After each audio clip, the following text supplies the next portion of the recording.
Boa noite, pessoal. Boa noite. Bom, é sempre um prazer ver vocês aqui. Quando a gente vê assim a casa cheia, mais alegria ainda, né? Então, é uma salva de palmas para vocês que estão aqui hoje. Eu vou dar alguns recadinhos para vocês. Para quem não me conhece, eu sou a Priscila Venturi. Eu faço parte da comissão Núcleo. Depois a gente vai falar um pouquinho mais sobre cada um que faz parte dessa comissão, né, desse projeto. Mas hoje eu queria dar um recadinho inicial, que é sobre aqui a nossa pesquisa, que vai rolar aí durante o nosso bate-papo, durante a palestra. E quem preencher, que responder a pesquisa, vai estar concorrendo a um sorteio no final da nossa palestra, olha. Então, participem, né? E também aqui, vocês podem ver que está espalhado QR Code para todo lado, olha. Onde vocês vê, tem QR Code para vocês poderem... Quem quiser participar também ajudando de forma solidária, né, a comissão, porque esse valor ele é revertido para todos nós que participamos aqui, em questão de estrutura, de conhecimento, para a gente trazer também para vocês aí cada vez mais condições, tá? Então aqui vocês vão saber a nossa história, o que é a nossa missão, o que a gente faz, o que cada um de nós temos participado aqui na Núcleo, né? E como vocês podem estar também ajudando e fazendo parte. Quem é pela primeira vez? Primeiro evento, ergue a mão bem grande assim. Então, a gente deixa a mãozinha assim que a gente vai entregar um mimozinho para vocês como boas-vindas, tá? Sejam bem-vindos e uma salva de palmas para vocês.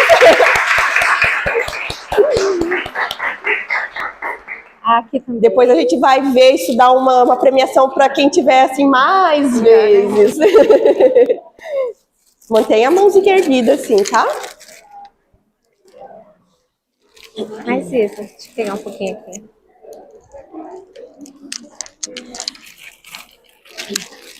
Bom, gente, também é muito importante a gente falar sobre os nossos patrocinadores.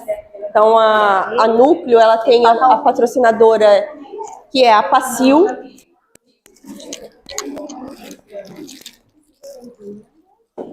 Ai, já pegou?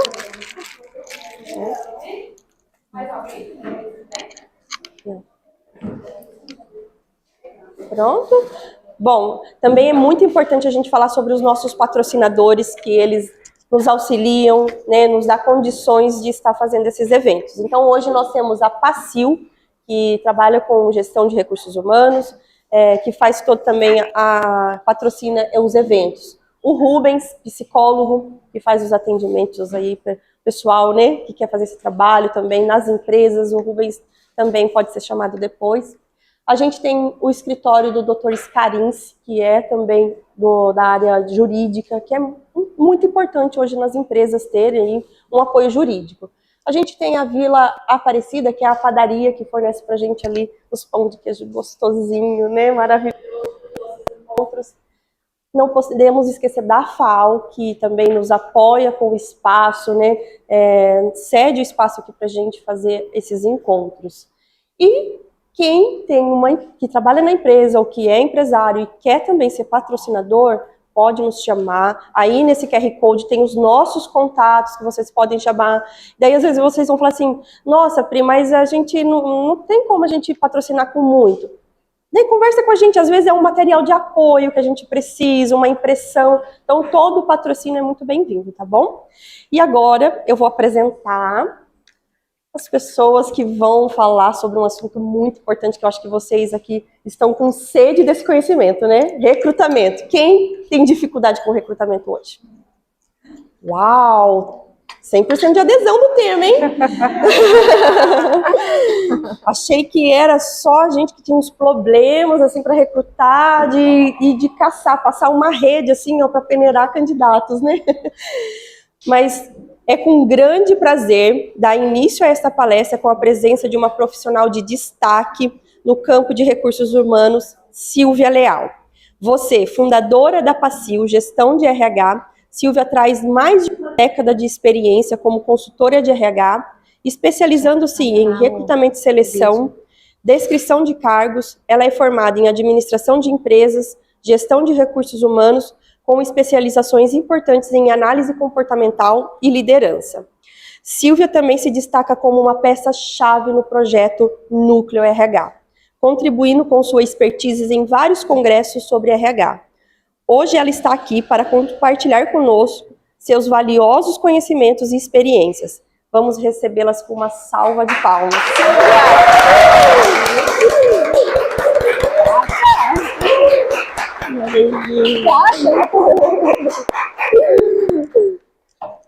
Bom, agora a gente vai apresentar o Rubens. Rubens Borges é um profissional multifacetado, atualmente desempenhando um papel de analista de recursos humanos na Sirius Folheados, além de exercer sua paixão como psicólogo, oferecendo psicoterapia clínica em seu consultório particular. Com uma trajetória diversificada, Rubens acumulou experiência em diversas áreas, incluindo trabalho em comunidade terapêutica para dependentes químicos e contribuições significativas no Hospital Santa Casa de Limeira.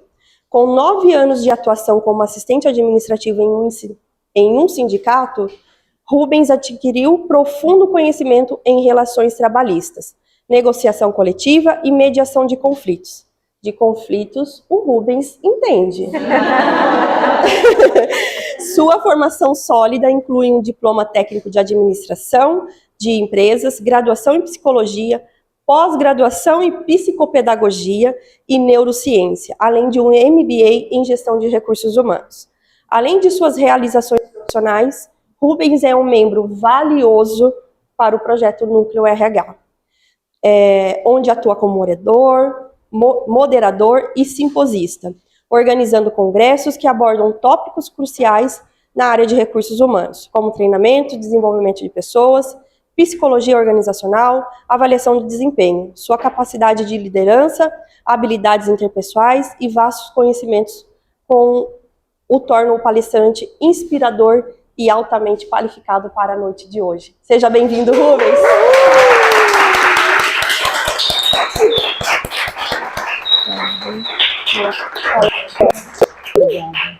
Gente, curtam muito o assunto, anotem e aproveitem essa noite de hoje de conhecimento. Com vocês. Muito obrigada, gente.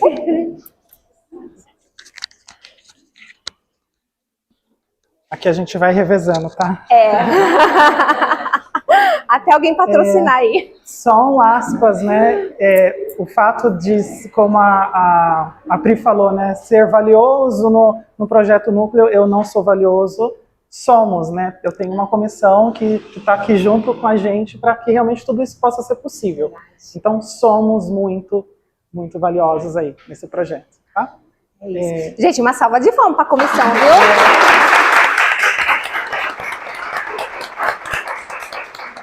Só apresentando rapidinho, a gente tem aí a Isa, né? Ela também faz parte da nossa comissão. No final, a gente vai apresentar depois a Rebeca, que ela está aí por trás de toda a parte da mídia, o Guilherme, está ali assessorando a parte do YouTube que estamos online. E o Felipe, no caso, é um convidado. O meu tchutchuco. Ele é meu sobrinho, então estou fazendo passar vergonha de novo. A Pri, que estava aqui apresentando hoje, e o Michel, que hoje ele não pôde estar aqui comparecendo, mas que... Acho que ele tá lá embaixo. Ele tá lá embaixo? Ele tá lá embaixo. Ele tá lá recepcionando. Mas ele tá aqui. Ele tá lá embaixo. Tá lá embaixo, gente. Daqui a pouco ele tá aqui. Minha memória é meio Dory, né? Então... E a Mariana, né, que tá sendo representada pela mãe dela hoje aqui, que hoje ela foi estudar, não pôde comparecer aqui.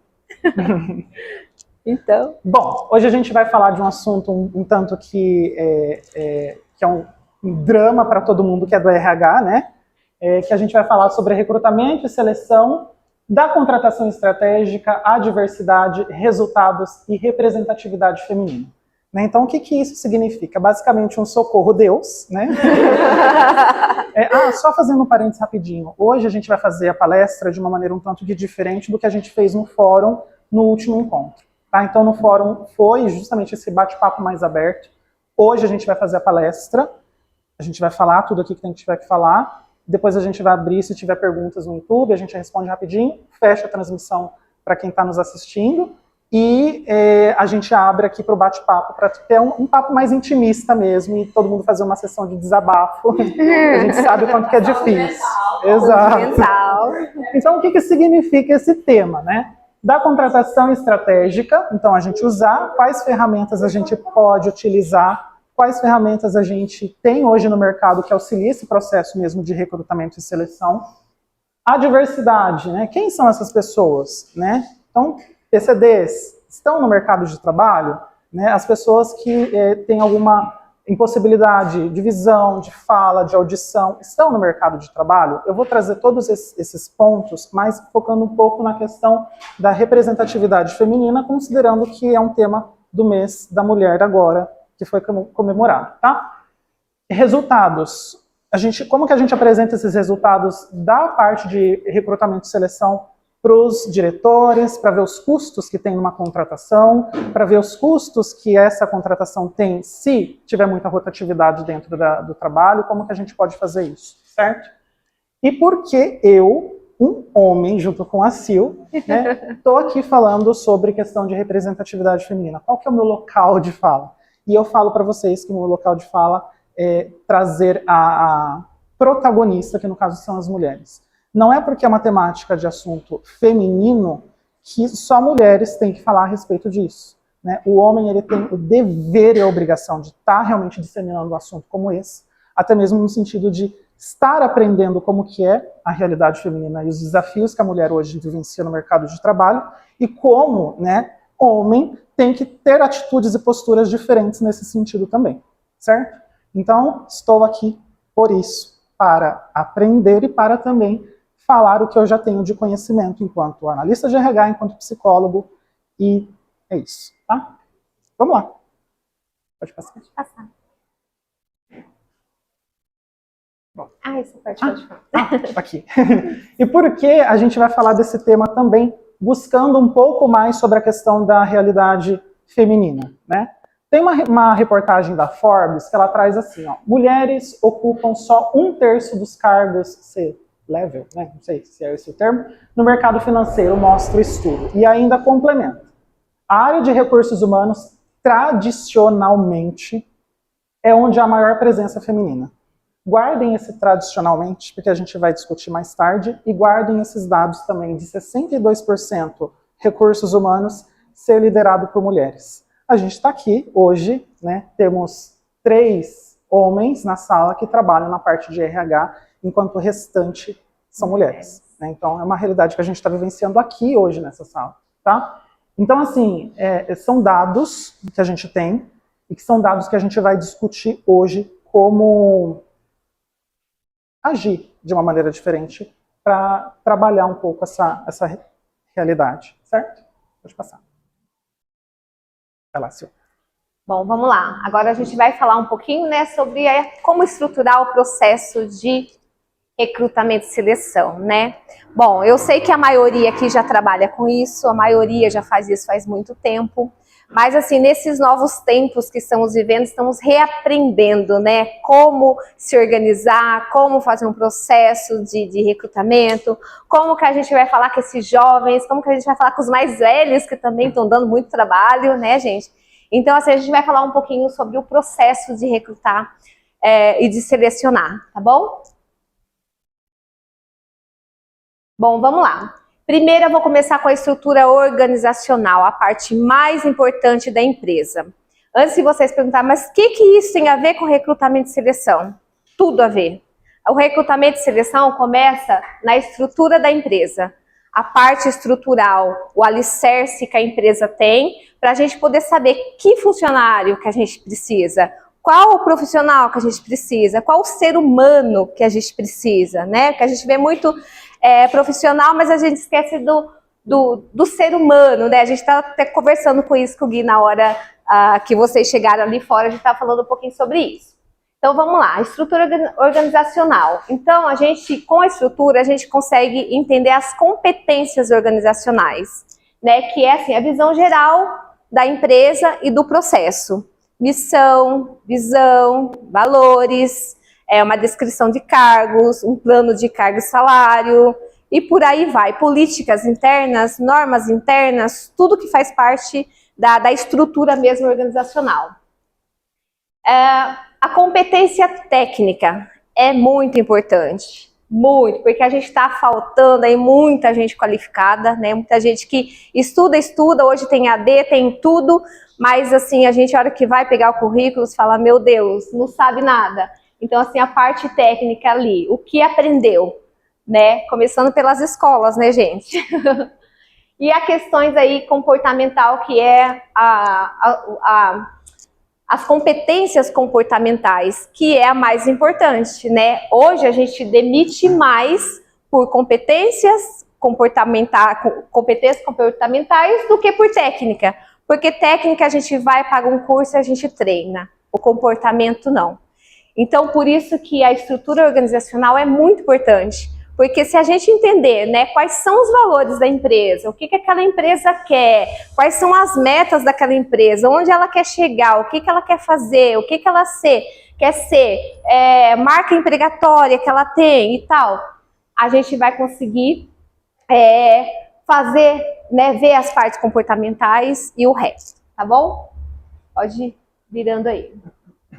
Até tem uma coisa, volta lá um pouquinho, Beca, por favor. Ó, competências são definidas pela necessidade da vaga e não pelo achismo, né? Então, hoje, quando a gente vai fazer uma vaga, o chefe chama lá, ó, eu preciso de um auxiliar de produção. Então, ele passa as regras que ele quer, dependendo do bom humor dele. Então, dependendo do que ele quer naquele dia, ele passa pra gente, ó, eu quero um profissional assim. Se não for naquele dia, aquele profissional não é bom para ele. Então, assim, por isso que é importante a gente ter a parte estrutural da organização. Pode passar, Beca. Etapas do RH. A gente vai falar um pouquinho das etapas aí, tá? Que acho que todo mundo sabe, todo mundo já faz isso, mas é importante a gente começar a rever alguns pontos do que a gente está fazendo aí no dia a dia, né? E eu falo, gente, porque eu me coloco nisso e a gente está reaprendendo, que nem eu disse no começo. Abertura das vagas. O cargo é novo? Quando você vai abrir uma vaga, primeira coisa que a gente precisa saber, esse cargo é novo? Se esse cargo é novo, a gente precisa ir lá na estrutura organizacional e ver a descrição de cargo, fazer uma descrição nova, ir lá sentar com o chefe, o que esse cara realmente vai fazer, o que essa mulher realmente vai fazer, o que ele vai, o que ele vai agregar aqui na empresa. Então a gente precisa entender esse cargo novo para a gente poder fazer essa descrição. Ter salário máximo, salário mínimo. Hoje, quando vocês vão fazer uma vaga, vocês têm isso? Tem? A maioria que tem? Tem? Que bom. Porque assim, geralmente a gente não tem. O chefe fala assim, ó, paga 1.650. Mas espera aí, não tem uma faixa aí? Não tem. Mas por que não tem uma faixa? Porque não tem o plano de cargo e salário lá. A gente não sabe se o funcionário é A, é B, é C, se ele é júnior, pleno, sênior. Então, para ele, pode... Rapidinho, só perguntar para vocês em relação ao slide. Vocês acham melhor a gente apagar esse outro lado da luz, deixa aceso? Senão não aparece lá no vídeo que está gravando. Bom, vamos lá. Então, daí o salário máximo e o salário mínimo aí, porque assim, recrutar é uma negociação, né, gente? A gente tem que saber que é uma negociação. Tem que ser bom para o candidato, tem que ser bom para a empresa. Então, é uma coisa que a empresa só fala assim, ó, eu quero que pague isso e acabou. E não é assim, a gente vai negociar.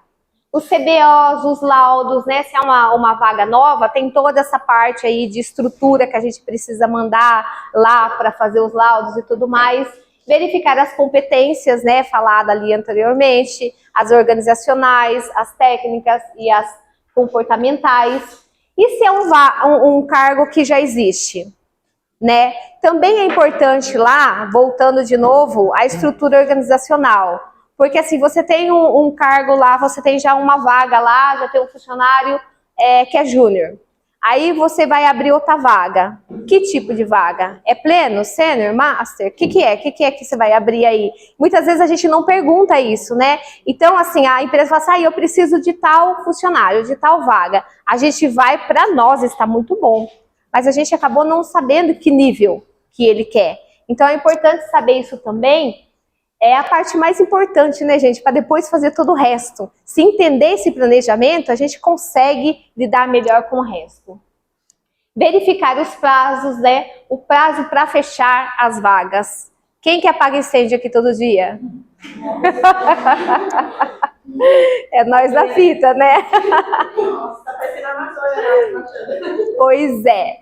Mas é assim, por quê, gente? Porque não tem um planejamento antes da gente ter um funcionário, ó, vai abrir mais uma vaga, a gente tem um tempo da gente estudar o funcionário, estudar o mercado, estudar os currículos, estudar a vaga. Então a gente não tem tempo, mas isso é importante. Eu acho que no bate-papo da outra vez, a gente conversou muito sobre posicionamento, até a Mércia falou isso. Então assim, a gente como RH tem que nos posicionar. Ó, não consigo fazer em uma semana. Ah, mas você precisa. Não consigo. Eu não vou fazer qualquer coisa. Então, a gente precisa se posicionar. Porque a empresa precisa saber o que a gente precisa também. Às vezes a gente só faz, a gente não fala para ela, né? Então, assim, fala, ah, mas a empresa é empresa. Peraí, mas eu sentei e falei? Então, tem a nossa parte também aí, tá? Tempo para fechar a vaga, quantidade de vaga. Então, tem que ver com o líder, com o gestor, as quantidades. Planejar o número de entrevistas por dia. Gente, isso é mega importante. Assim, ah, mas não, é mega importante. Se você pega 10, que nem as meninas ali, acho que elas fazem mais, né? Pega 10 vagas no dia, você faz a primeira entrevista, você tá jóia. A segunda, você tá mais ou menos. A terceira, você fala, nossa, não aguento mais. E quando você chega na 10ª? Então, assim, é muito importante ter um planejamento. Parece uma coisa muito simples, mas é importante. Né? Vou ter quantos candidatos? Ah, eu tenho tanto. Então vamos dividir aqui na semana. Por isso que o tempo para fechar é importante, o prazo é importante, né? Porque assim, às vezes o candidato, o 10º candidato era muito bom, mas a gente não tava mais com saco para escutar ele. Então a gente acaba perdendo um candidato por esse motivo. Então é muito importante a gente ter esse prazo e ter esse planejamento de entrevista do dia. O terceiro ponto aí, anúncio de vagas. O que eu tenho visto? Anúncio de vagas enorme. Gente, enorme, com uma descrição enorme. Agora eu vou perguntar para vocês, que eu me coloco como se eu tivesse procurando emprego, como eu já procurei muito na vida. Vocês leem tudo?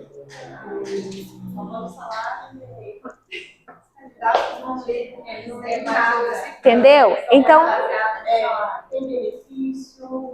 Exato. Então, assim, eles não leem. Então, a descrição é muito grande. Fica muita poluição para o candidato ver. Às vezes ele passa, aquela vaga poderia ser até boa para ele, mas ele acaba não lendo. Então, assim, descrever o mínimo possível, descrever o que é objetivo. Por isso que tem a descrição de cargos lá atrás de novo, o plano de cargos, salário e tudo mais. Porque daí a gente descreve o objetivo daquela vaga. Ser objetivo. Independente, pode mesmo assim com anúncios como eu já recebi muito, você põe faz aquela carta, né? Aí você recebe a mensagem, a pessoa vai disparando, dá um monte de vaga, aí pergunta assim, aí você retorna, você vai pra qual vaga é? A vaga, o palhacinho ali, né? Dele na hora, né? Do outro lado. Exatamente. Porque não fica tempo. Exatamente, então não dá tempo. Anúncios simples e atrativos, tem que ser atrativos. Sobre a vaga, salários, colocar o salário, né? Muitas vezes a gente não coloca, é importante a gente colocar, porque ali mesmo a gente já faz a triagem. Muitos já nem querem mais, então, assim, a gente não perde tempo, o candidato também não perde tempo. Os benefícios é importante, falar um pouquinho sobre a empresa também é importante, né? Que a gente vê muita vaga e às vezes você liga para o candidato, ah, mas que empresa que é? Ele precisa primeiro saber que empresa que é. É uma negociação, então é importante. Pode virar lá. Só fazendo uma observação, nisso que a Silvia estava falando a respeito da questão do anúncio da vaga, que precisa estar bem compreensível para o candidato, porque o anúncio da vaga não é para a gente sabe o que realmente a gente vai estar, o que a pessoa vai fazer ali no dia a dia no trabalho, mas a pessoa que está do outro lado lendo aquele anúncio, ela precisa entender para que serve. Eu peguei um exemplo aqui de um grupo de WhatsApp de RH, que eu faço parte, e veja o anúncio de uma vaga que estava lá, ó. E aí eu quero que vocês me digam, enfim. Para que vaga que é? Veja só. Descrição. Responsável por todo o processo de faturamento e contas a receber, emissão de CTE, eu não sei o que é isso. O que é? Hã? CTE? Não sei o que significa. Emissão de notas de serviço, averbações de notas para emissão do CTE, acompanhar, analisar, conferir e garantir o cumprimento de legislação municipal, estadual e federal, apurar e conferir... Veja só! Apurar e conferir impostos e tributações, atendimento ao cliente. Salário 1.200. Para qual... Para qual nível... Pergunta. Para qual nível vocês acham que é essa vaga? Hã? Um PJ, um assistente. Veja só. Não. Veja só, ó. Essa vaga é para um estagiário. Pasmem, é para o estagiário. E aí a pessoa mandou a mensagem no grupo e falou assim, gente, me ajudem, eu não estou encontrando, eu não estou recebendo currículos. Eu mandei o link do YouTube, se você está me assistindo. Não, mas aí o que acontece? Eu falei, tá, olha, a vaga é para estágio. Isso daqui que você está colocando, até eu me assusto. Por quê? Porque você vai ficar responsável por todo um processo. Então muda, né? E foi onde eu orientei ela. Falei assim, olha, muda e coloca outras coisas. Coloca auxiliar no processo e tudo mais. E foi o que ela fez. Então ela colocou, ó, veja só. Aprender a desenvolver atividades no setor de faturamento da empresa e contar e receber. Auxiliar no processo de emissão de CTE, né? Auxiliar no processo de emissão de manifesto, sanar dúvidas dos clientes, junto com a equipe, garantir que a legislação tributária seja cumprida, auxiliar na emissão de nota fiscal. Ela mudou, e aí depois de uns 2, 3 dias eu questionei, e aí, você conseguiu? Nossa, eu consegui receber o currículo, já fiz a entrevista, a pessoa vai começar semana que vem. Pois é. Então é muito importante isso, tá? Pegando um pouco do gancho, Beca, pode olhar para mim? Sobre essa questão do anúncio da vaga, lembra que a Silvia falou? Tem que estar pautado com relação à questão de descrição de cargo. Rubens, eu não tenho descrição de cargo. A propósito, deixa eu fazer um parênteses também, né? Porque eu não posso sair aqui como mentiroso, porque hoje eu tenho a Vitória trabalha lá comigo na Sirius, é o nosso xodó lá. E hoje ela está aqui me assistindo e participando também, ela é estudante da FAO. Lá na Sirius eu não consegui ainda desenvolver toda a parte da descrição de cargo, porque eu sou um pro RH e é muita coisa. Então, assim, eu vou com calma. Mas como que a gente pode desenvolver essa questão de descrição de cargo? É rápido, é fácil, usando o que está ao nosso favor, né? Vamos ver se a gente consegue puxar aqui. É rapidinho. 13 segundos vocês conseguem fazer uma descrição de cargo. Gente, a Núcleo não ia trazer nada mentiroso para vocês. IA, se chama IA. IA, exatamente. Só um minutinho, estamos com alguns probleminhas técnicos. Mas, ó, o que eu queria enfatizar para vocês? Toda a parte de descrição de cargo que é demorado para fazer, porque daí a gente precisa analisar a função, sentar com o líder, sentar com o gestor, ver se está dando certo, ver se realmente é a função que enquadra e tal. Isso demora muito tempo. Imagina, função por função. Imagina uma empresa grande. É um absurdo, isso é muito cansativo. Mas a gente pode usar a inteligência artificial a nosso favor. Vocês conheciam esse site? Não.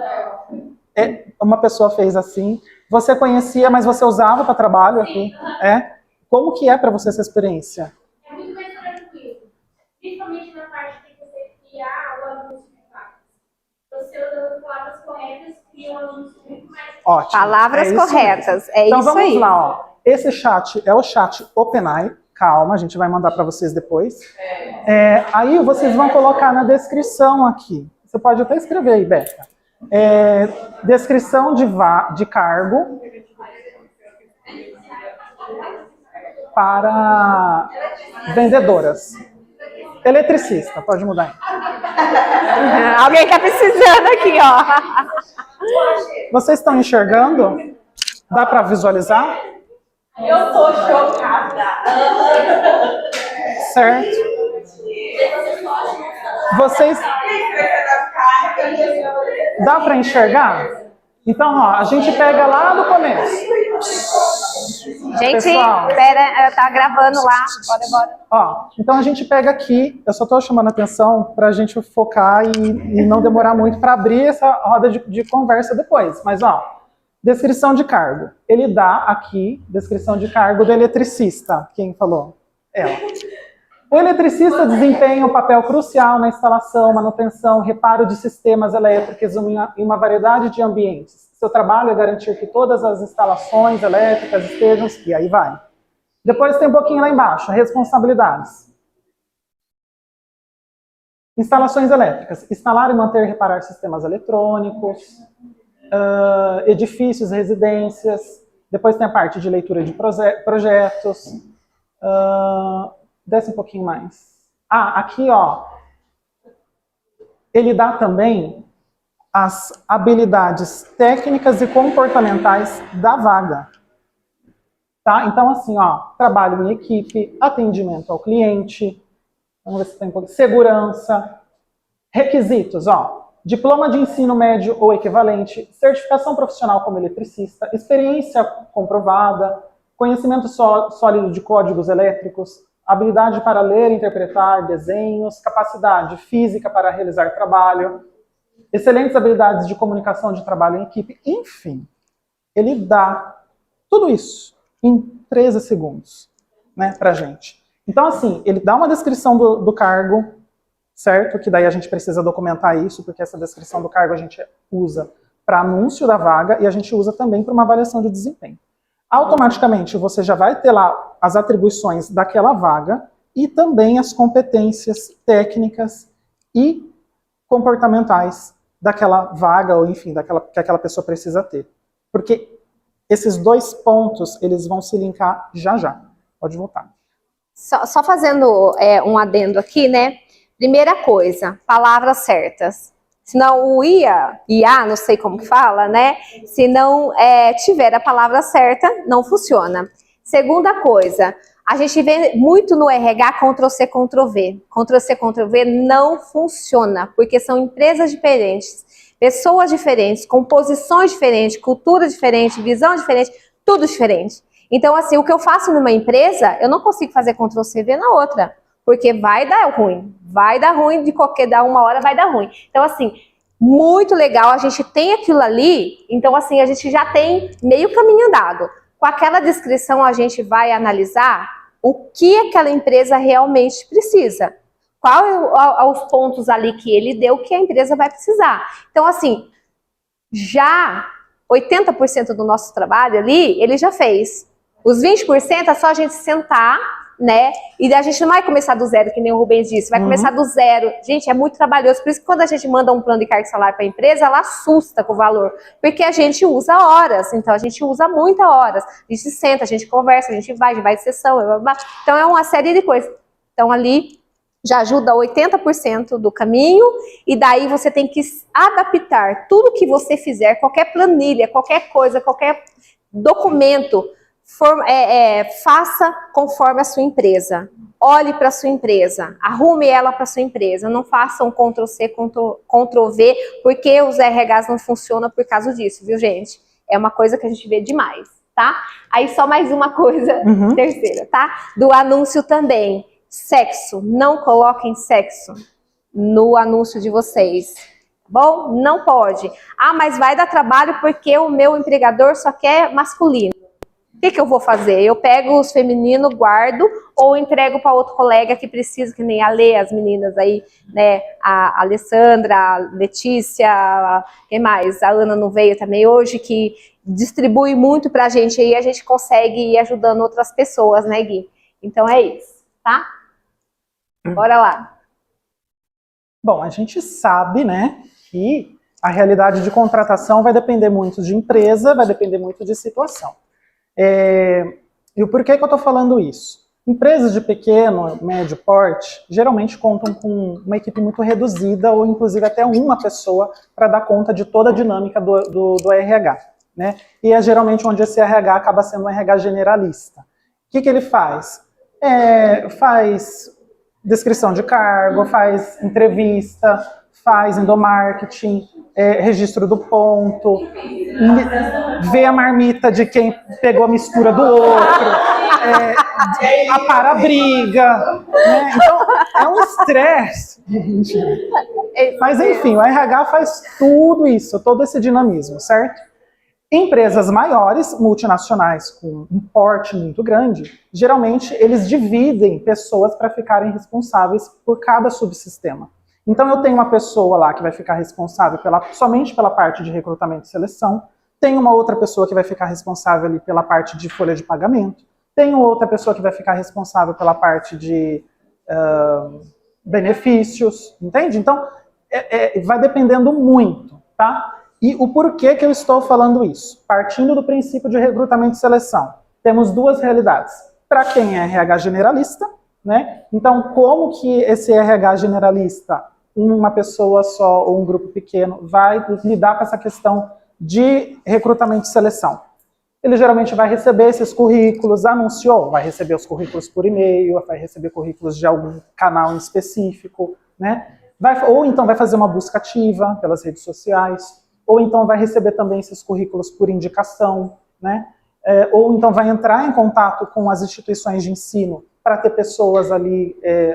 Eu não lembro quem que falou hoje no grupo, se eu não me engano.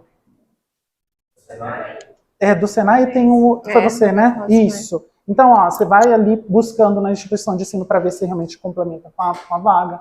Então, o RH generalista acaba partindo desses princípios. Para as empresas maiores, a gente tem os headhunters, se é assim que fala, né? Então, assim, é uma pessoa em específico para fazer esse tipo de trabalho, certo? Porque são pessoas que estão numa posição para buscarem profissionais que estão num nível hierárquico, muitas vezes, ali, né? Que é difícil para achar e que eles vão fazer essa busca ativa. Eles precisam ter, inclusive, habilidade de negociação, porque você está ali, tete a tete com a pessoa, né? E que muitas vezes eles vão entrar em contato com essas pessoas, com esses candidatos, que já estão empregados. É diferente do que a gente só receber o currículo de quem não está no mercado de trabalho, né? Aqui não, aqui ele entra em contato e fala assim, eu sei que você está trabalhando, eu sei que você está fazendo, vem para cá, né? E aí onde você vai negociando dessa forma. E mantém uma descrição. Aqui no generalista a gente tá assim, ó. Vamos mandar uma vaga. Trabalha para mim. Aqui não, aqui é uma descrição. Você chega ali, né, e fala, viu? Estou percebendo. E você vai ali numa troca, né, numa conversa. E networking, que é o pilar para quem é do headhunter, certo? Sil? Bom, resumindo, nós que somos generalistas, a gente assobia e chupa cana ao mesmo tempo, tá bom? É bem isso que a gente faz. Bom, vou falar um pouquinho, buscar referência dos candidatos, gente, é importante também. Olhar as redes sociais, não sei se vocês já fazem isso, mas assim, às vezes eu olho até o WhatsApp, eu vejo a foto do WhatsApp e falo, nossa, eu conheço a empresa, assim, a cultura da empresa, né? Então eu falo, nossa, nem vou chamar isso aí. Então, assim, é muito importante, a gente já vai achando esses mecanismos aí de arrumando, né, o nosso serviço ficar mais fácil. Layout de currículos. Gente, a gente colocou no cantinho aqui porque isso é muito importante, né? Esses dias eu recebi um currículo de uma pessoa de RH e falei, não, ela não é de RH, gente, de verdade. Eu falei, meu Deus, eu chamei ela e falei com ela. Então, assim, o Michel trabalha comigo, eu tenho essa mania, às vezes eu pego alguns currículos muito ruins, eu ligo para a pessoa, posso fazer seu currículo de novo? Então, assim, a gente refaz, ajuda e tal. Eu acho que é um trabalho muito legal que a gente tem que fazer, porque muita gente não sabe, até a gente tem um projeto na Núcleo para isso, né, gente? Para ajudar vocês nessa parte e vocês nos ajudar também. Mas, assim, o layout e o que vai no currículo é muito importante, né? Por exemplo, hoje a gente não usa mais rua, endereço completo. É só bairro. Só bota o bairro porque tem empresa que fala assim, ó, eu quero próximo de tal bairro. Só isso. Então a gente só usa o bairro, até por causa do LGPD. Então a gente não pode ficar colocando as nossas informações lá. Às vezes a gente pega o currículo ainda que tem CPF e RG. Jesus, ainda tem. Tem muito ainda. Então, assim, é assustador. Eu falo para a pessoa, ó, eu posso tirar? Eu posso arrumar seu currículo? Tá? Informações importantes no currículo, né? É o bairro, sua idade, que é importante, o e-mail ali, que é importante, objetivo. Eu vejo muito, gente. Eu tô falando isso para vocês porque a gente precisa orientar também as pessoas que vão passando pra gente, perto da gente, pra gente recrutar, né? Objetivo. Tem que ter um currículo em Word. E quando for mandar em PDF, pelo amor de Deus, porque às vezes vai lá pro Word tudo desconfigurado e vira aquela bagunça e fala, nossa, mas esse currículo tá horrível. Mas é que o Word é diferente, né? Eu não entendo essas partes. Aí acaba desfigurando tudo. Então, assim, ter um Word para poder manusear esse currículo. Cada vaga que for entrar é um objetivo. Às vezes você coloca lá, tem 50 objetivos. Eu falo, meu Deus, mas qual que ele vai querer? Qual que é de verdade? Quando coloca. Contribuir com a parte da empresa. Então, mas aí é que tá. Alguém ensinou eles, Ctrl+C, Ctrl+V. Eles dizem, eu vou contribuir para a empresa. Mas você vai contribuir com o quê, meu filho? A gente precisa saber o que você vai contribuir, né? O que você quer fazer? Então, assim, orientar eles, né? Cada vaga é diferente. Às vezes vem lá um monte de qualificações que você não vai usar tudo aquilo lá. Então, naquela vaga específica, não precisava colocar aquilo lá. Então, assim, a gente colocar isso para eles é muito importante. E ensiná-los, né, a salvar em PDF, a mandar em PDF. Então, assim, é uma coisa que tem que começar. Eu sempre falo em casa, né, Rebeca, minha filha, eu falo que tudo começa em casa, né? Se a gente não se melhorar em casa, a gente não se amar em casa, a gente não vai amar o próximo lá fora. Então, nós, RH, a mesma coisa. Se a gente não arrumar nosso currículo, a gente não tiver esse entendimento, a gente não consegue ajudar os nossos candidatos, né? Então, daí a gente fica perdido com aquele monte de currículo que a gente não consegue nem analisar, tá bom? Pode passar, Beca. Mais uma etapa aí, o agendamento da entrevista. Gente, qual que é a primeira coisa que o candidato pergunta pra gente? Exatamente. Então, assim, quando a gente vai falar com eles, se a gente já falar o salário, já falar a empresa, muitas vezes nem quer. Falar, eu não quero. Então, assim, é meio caminho andado também, né? A gente já ajuda aí a não chamar esse candidato, porque às vezes a gente não fala, a empresa não abriu, eu não vou abrir porque a empresa não quer. Aí a gente tem aquele trabalhão, a agenda, ele vai, depois ele falta, enfim, né? Que a gente pode eliminar ali mesmo o nosso trabalho. Agendamento de entrevista. Eu gosto muito de fazer online, gente. Eu gostei demais depois de 2020 para cá, amei essa modalidade. Porque, assim, os candidatos, eles se sentem muito à vontade quando é online. Então, eu faço a primeira entrevista online, se ele passou, eu chamo presencial para a empresa. Mas, assim, ensinar. Às vezes, assim, tem muito mais, a gente faz muita vaga de produção, né, e tal. Então, muita gente simples que fala assim, mas como que eu vou fazer?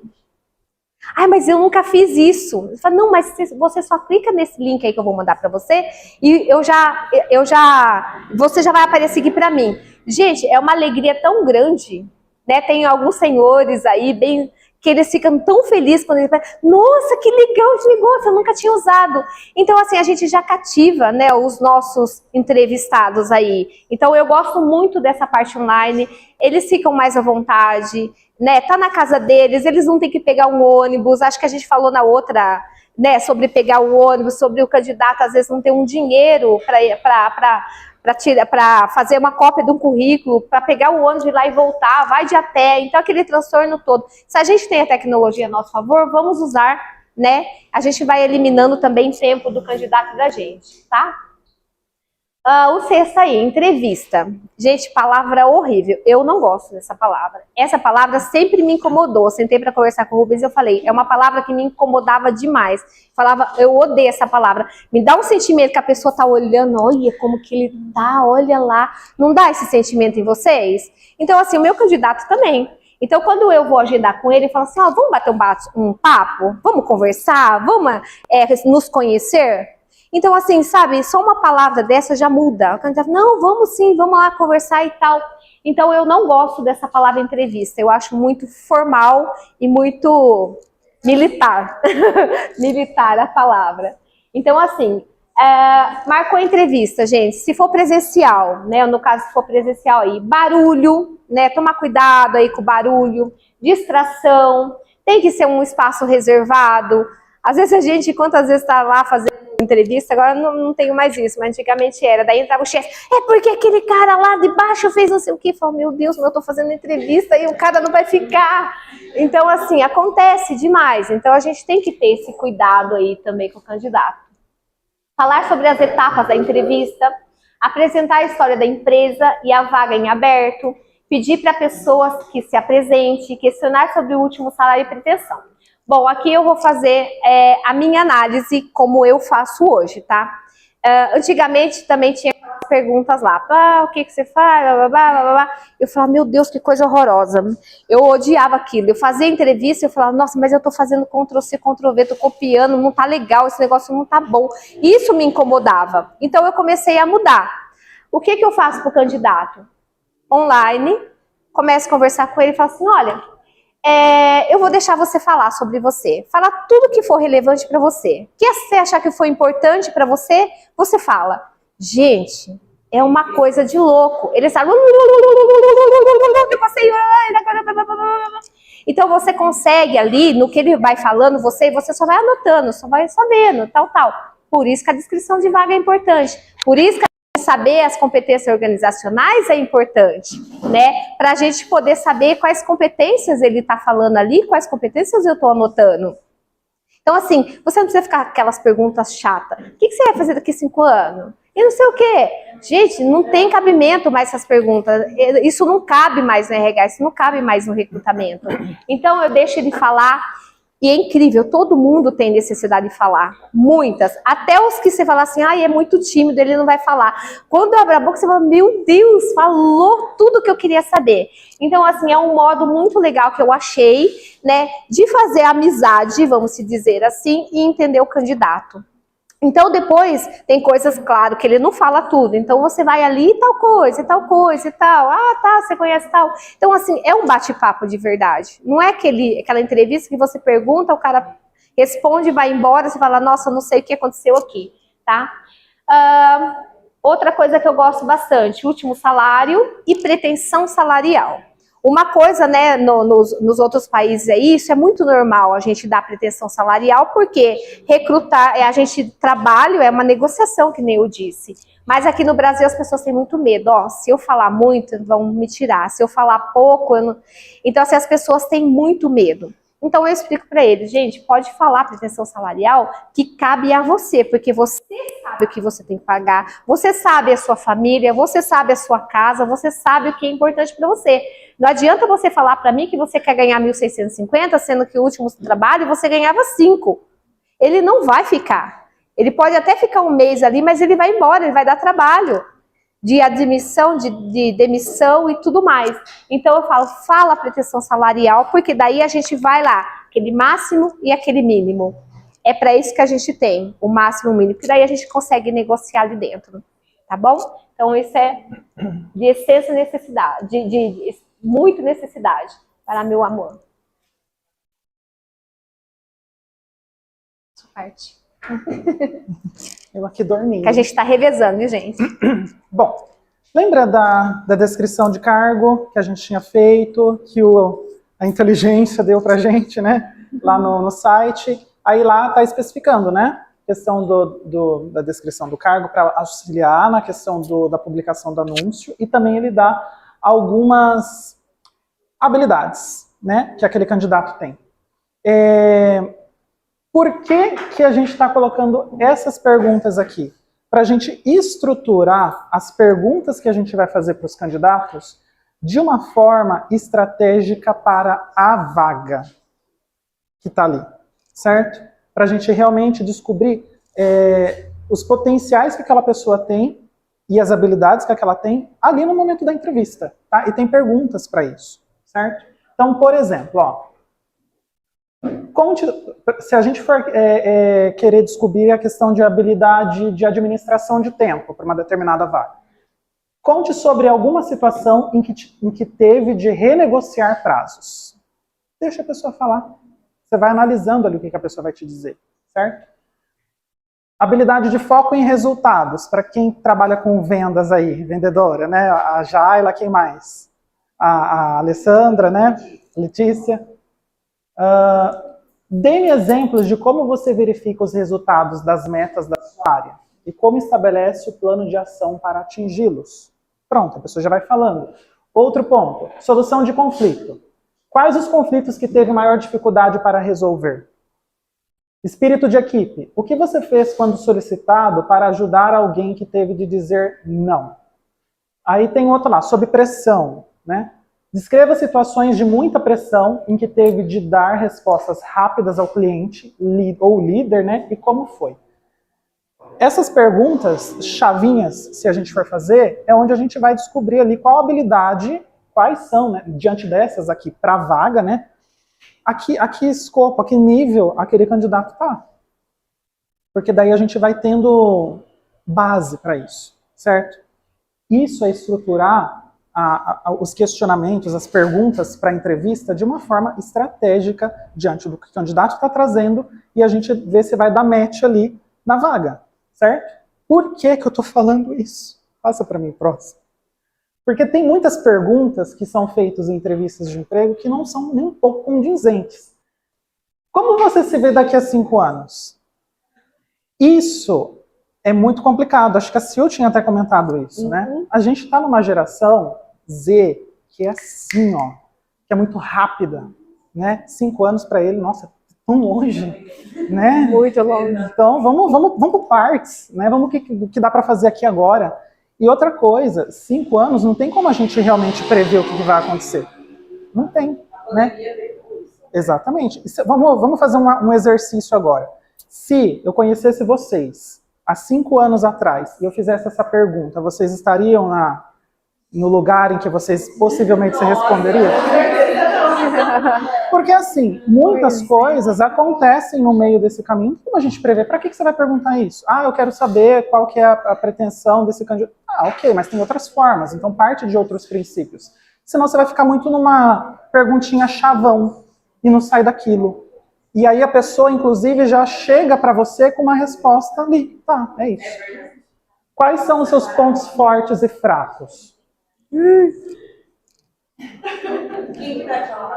Depende. Se de repente o meu ponto forte é, eu sei trabalhar em equipe e tal, mas aí ela parte para a empresa. Se é uma empresa tóxica, acabou, vira um ponto fraco.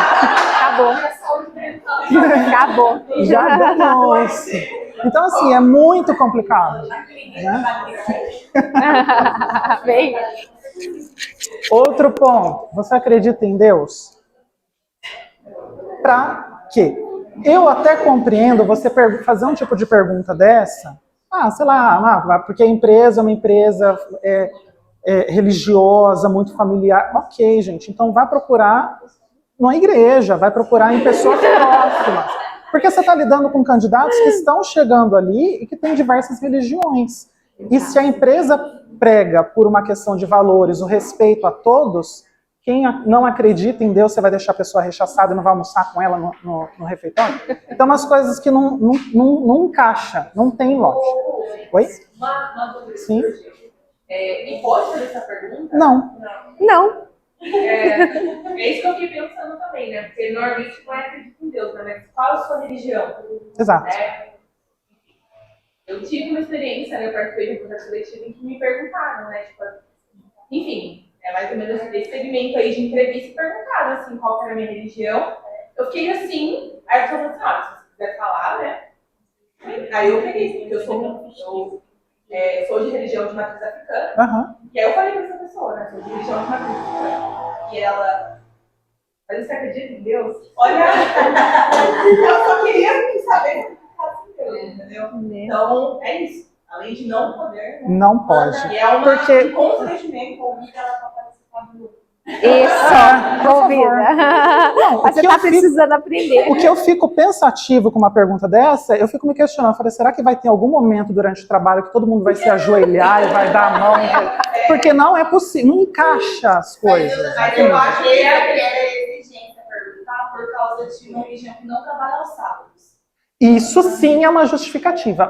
Ó, isso que você trouxe, isso que você trouxe foi importantíssima. Tem embasamento a perguntar? Sim, mas você deixa claro na entrevista. Olha, Por que você está perguntando? mas você muda, né? Então, por exemplo, ó, a gente aqui trabalha aos sábados, né? E como que ficaria isso para você? Se tem alguma religião, a religião que você pratica permite isso? Como que é, né? Porque daí você traz isso. Me adaptar para perguntar em relação Sim. da religião. Sim. Exato. Olha, que a gente faz alerta com frequência, você tem disponibilidade no sábado, ele te impede de ir ao sábado. Sim. Foi a pergunta que eu fiz. E eu já tive experiência em uma metalúrgica do rapaz que acreditava na religião muçulmana. Então, ele saía em momentos esporádicos para orar. Uhum. Então, ele pontuou isso na entrevista. Então, às vezes, alguma questão relacionada à religião não é inviável. A forma de perguntar que você tem que ponderar. Exatamente. Porque aí a pessoa vai responder, por exemplo, se tem problema de trabalhar o sábado, se a pessoa tiver problema, olha, Sim. a minha religião, a pessoa vai se sentir confortável. Exatamente. Você dá brecha para a pessoa falar. E pegando isso que você falou, Jaila, com a maneira como é perguntado, é com outra questão aqui, ó. Qual a sua orientação sexual? Eu acho que é válido isso, porque assim, ó, dependendo de empresas multinacionais, se eu não vou falar o nome porque tá por YouTube, eu esqueço. Mas tem uma empresa multinacional que eles criaram uma vaga inclusiva, que é justamente para o público LGBTQIA+. E assim, tem um motivo de fazer da criação dessa vaga inclusiva, porque talvez eles estejam querendo trazer novos valores para a empresa, um novo tipo de trabalho, para realmente entrar numa questão de diversidade. Isso é ótimo. Quando você faz esse tipo de pergunta, trazendo para o contexto da entrevista que, olha, o motivo da nossa vaga é isso, eu queria saber a sua orientação. Ok. Agora, de graça, assim, para quê? Né? Então, não encaixa. Não tem liga. Partido político, então, nem se fala, né? Partido político é uma coisa que não... Enfim. Aí entra a pergunta polêmica, que daí é onde a gente vai começar...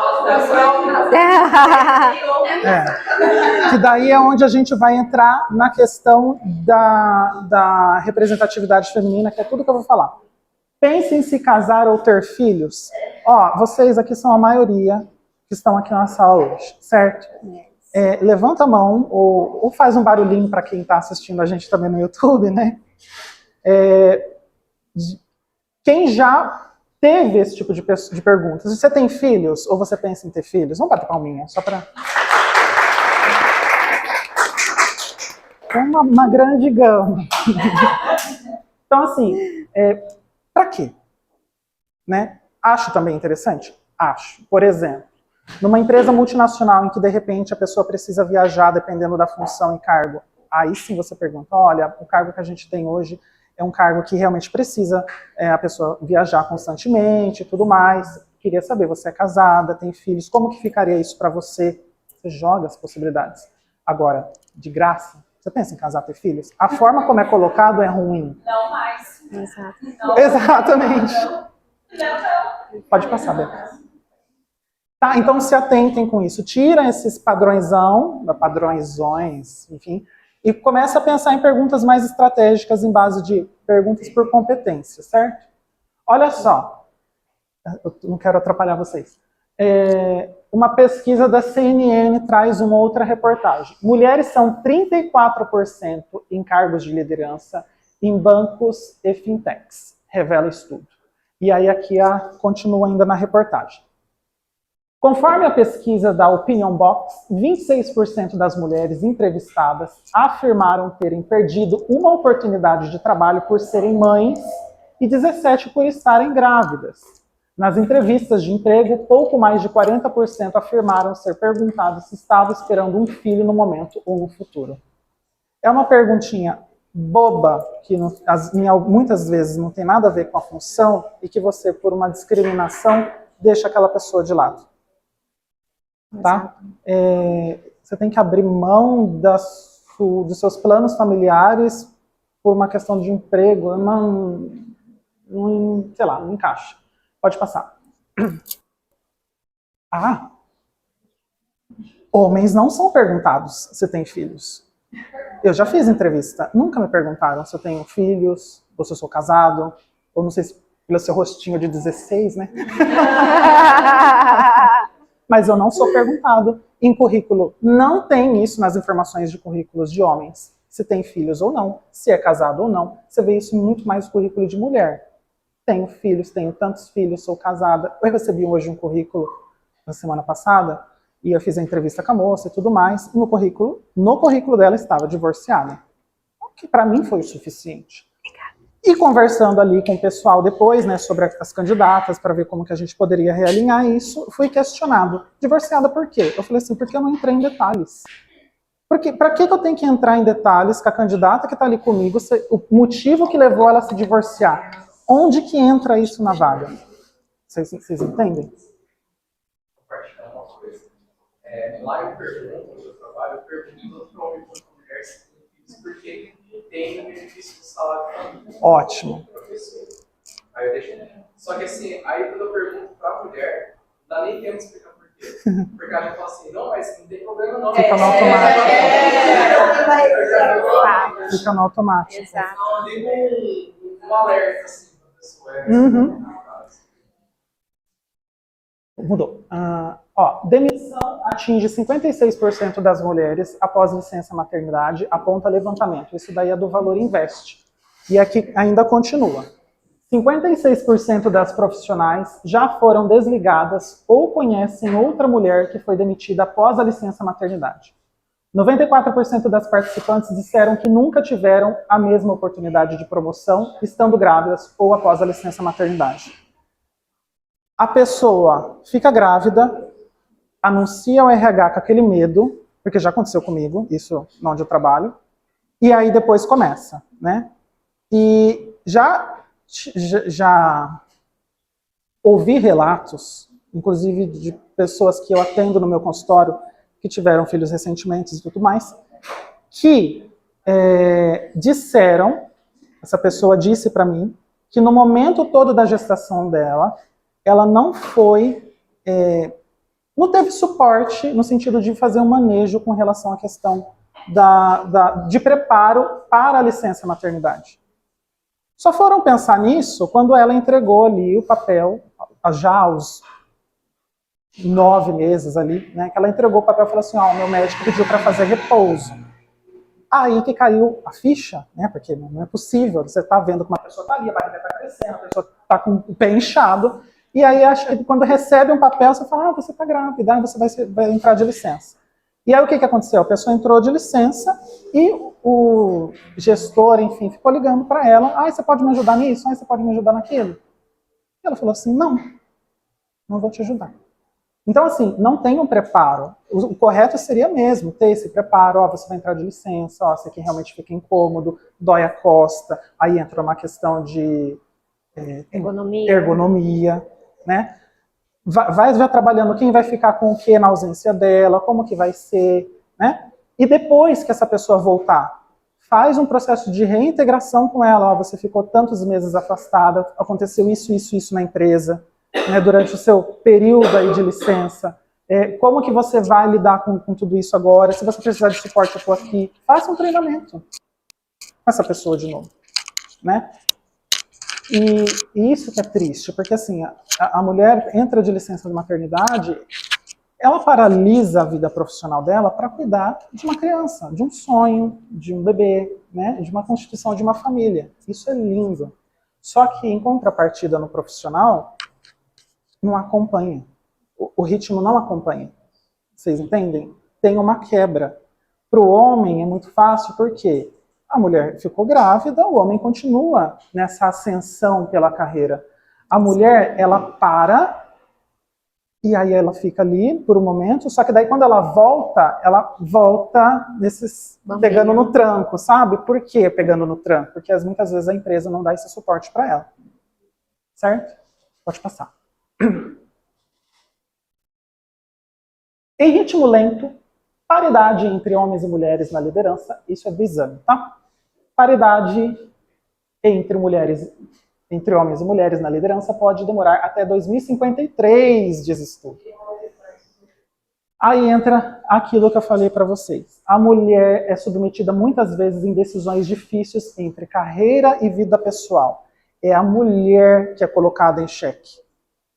Né? É ela que é colocada em xeque. Eu vou procurar... E muitas vezes acontece isso. Acredito que vocês, inclusive, já fizeram esse questionamento. Foco na minha carreira profissional ou eu vou focar na minha vida pessoal, na constituição de uma família, porque vai dar trabalho sim, não é fácil cuidar de criança, né? Mas como que a empresa vai ser em relação a isso? Será que eu vou ter... Aí é onde a mulher se coloca em xeque muitas vezes, onde ela se coloca em dúvida muitas vezes. E a segurança, como que fica? Fica totalmente abalada em relação a isso. Então, assim, é claro que existe uma diferença. Por quê? Porque é a mulher que paralisa muitas vezes a carreira. É a mulher que não tem apoio e suporte da gestão, da empresa em relação a isso. Certo? Pode passar, Beca. Aí outro ponto. O site do Terra falou assim, mulheres PCDs recebem 34% a menos do que mulheres que não têm deficiência. PCDs, cadeirantes, pessoas que têm alguma possibilidade de visão, de audição, de fala, enfim. Desemprego é maior entre mulheres negras e LGBTQIAP+. Mulheres trans, lésbicas, sofrem preconceito a dar com rodo. É justo isso? Né? A gente está vendo o que, na verdade? Profissionais com suas habilidades e suas técnicas, ou a gente está vendo a vida particular de cada um para querer saber por que divorciou, por que qual que é a sua orientação? Não tem lógica. Pode falar, Isa.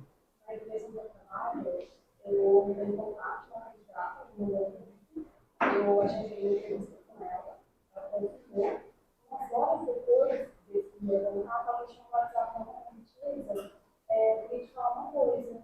A minha foto do perfil do WhatsApp está com filtro. Na foto aparenta que eu sou branca, porém eu sou negra. Tem algum problema? Eu posso ver esse mesmo assim? Poxa. Não tem nem o que falar.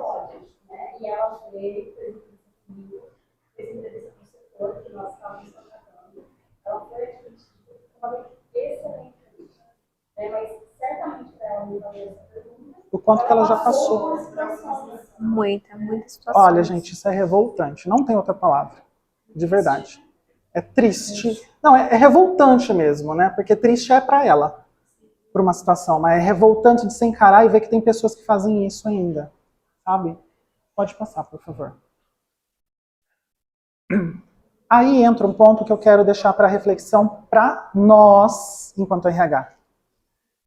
Lembra daquela pesquisa que estava lá atrás, que eu falei, guardem os dados e tudo mais, e tá. Aí eu vou fazer um questionamento para vocês. Se o RH é a maioria liderado por mulheres, 62%, certo? Por que ainda assim continuam fazendo perguntinhas? Você tem filho? Você é casada? Você... Cadê a sororidade? Vocês sabem o que é a sororidade, né? Cadê? Porque a gente acabou de ver dados aqui agora com referência à questão de mulheres que depois que entram de licença maternidade, a dificuldade que é para se recolocar no mercado de trabalho, para voltar onde inclusive trabalhavam, né? Cadê essa visão de sororidade? São mulheres. Se a maioria são lideradas, o RH é liderado por mulheres, por que essa realidade está difícil de mudar? Vocês percebem? Aí entra, por isso que eu falei logo no começo, embora eu seja homem, a minha responsabilidade também enquanto RH é ver isso daqui, para não reproduzir. Vocês percebem? Por isso que o local de fala é o de protagonismo, independente de eu ser homem, enfim, é isso que eu vou ver. Eu vou criar condições para que essa pessoa possa trabalhar. Só isso. Certo? Pode passar. Então, acho que fica uma reflexão para vocês em relação a isso. Se você quer falar sobre essa questão? Pode falar sobre isso. Certo, gente. Eu quis trazer isso para servir como uma reflexão para vocês pensarem que as ações, é claro que nada vai depender só do RH. Porque o RH também é submetido muitas vezes por uma visão muito segregada. É o setor que gasta demais, é o setor que pouco tem voz, é o setor que fica de lado, é o setor que não participa nas reuniões, é o setor que é lembrado para parar a briga, é o setor que... É isso, tá? Que, curiosamente, as mulheres também vivenciam isso. São deixadas de lado, não tem voz. Então, vocês percebem como o setor RH vive uma realidade empresarial, assim como a mulher também vive, de ser deixado de lado, de não ter consideração, de não ter voz, de não se fazer validado. É isso. Tá? Só que se a gente não mudar esse cenário, as coisas também não mudam. A gente precisa se fazer ser ouvido para que as coisas mudem, certo? Deixa eu só claro. falar um pouquinho. Isso, gente, assim, a gente está trazendo para as mulheres, porque é o mês das mulheres e tudo mais, somos a maioria tal. Mas é aquilo que eu disse um pouquinho antes aí, se a gente não fizer em casa, a gente não faz para os outros, né? Então, assim, nós que estamos aqui, precisamos mudar um pouquinho o conceito, ser mais humanos. A gente estava conversando sobre isso, eu com o Gui, né? A gente ser mais humano. Às vezes a gente pega currículos ali que o cara ali não tem qualificações, mas ele é um ser humano incrível e ele dá o duro. Aí quando você vai lá, se posiciona, porque às vezes a gente leva esse currículo lá pro líder, ele fala, não, eu não quero, porque não tem isso. Mas ele se posiciona, dá uma chance. São pessoas incríveis, né? Então, assim, a gente olhar com esse olhar humano, né, para todas as pessoas, mais humilde, de cor, que seja, né? Olhar com o olhar humano. A gente está precisando humanizar. Acho muito legal, assim, que a gente tem muitas técnicas hoje, né? A gente vê muito aí a tecnologia dominando tudo. É muito legal a gente ter ajuda, mas e o lado humano da gente está ficando para trás? A gente não começar a voltar de novo, fazer o reverso, onde nós vamos parar? Né? Então, humanização e posicionamento. Eu acho que antes da gente fazer uma pergunta se uma mulher ela está pronta para o trabalho, a gente precisa perguntar, essa empresa está pronta para receber uma mulher? Tem que estar. Acho que esse é o ponto, então, né? Mas é isso que a gente precisa olhar, ela está pronta para receber, né? Porque muitas vezes a gente tem lá o gerente, o gestor que tem assedia. Então, assim, ao invés de você achar, será que essa mulher não tem esse cargo, mas será que eu tenho que também analisar se a minha empresa não precisa mudar comportamentos para receber essa mulher? Sim. Porque muitas vezes é isso, né? Eu já lidei, né, com situações em que peguei o currículo, a pessoa se desenvolveu muito bem, pro cargo mais qualificada. Mas aí é muito triste quando a gente tem essa percepção, tipo assim, do olhar assim com a empresa, né? Tipo assim, porque muitas vezes a gente quer fazer inclusão, né? A gente quer fazer a inclusão de mulheres, né? Enfim, pessoas com deficiência, mas muitas vezes a empresa não está preparada para fazer a inclusão. E muitas vezes a gente olha isso, a empresa não está preparada, essa pessoa vai ser colocada não inclusa e sei lá, quais são as violências que a pessoa vai passar. A gente precisa olhar, né? Não é somente a inserção, mas a inclusão passa por isso, né? Com preparo de quem está antes e principalmente da liderança para poder receber essa pessoa. Quando traz esse questionamento, né? Tipo, realmente somos maiorias, né? E por que essa realidade ainda tá? A gente estava conversando, né, Pri? Porque é isso, gente, é a cultura da empresa. E, né, muitas vezes nós respondemos.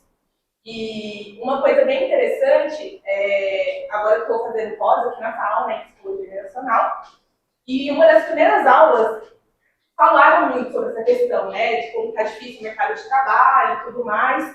E foi levantado questões, né? Tipo, de como também está a realidade do mercado de trabalho das empresas, né? E aí tem uma pessoa que perguntou assim, mas que a gente também escolhe as empresas, né? Porque é isso também. Por exemplo, a nossa geração Z e a Y, quando a gente vê uma vaga, eu não sei, mas a primeira coisa que a gente faz é também pesquisar a empresa.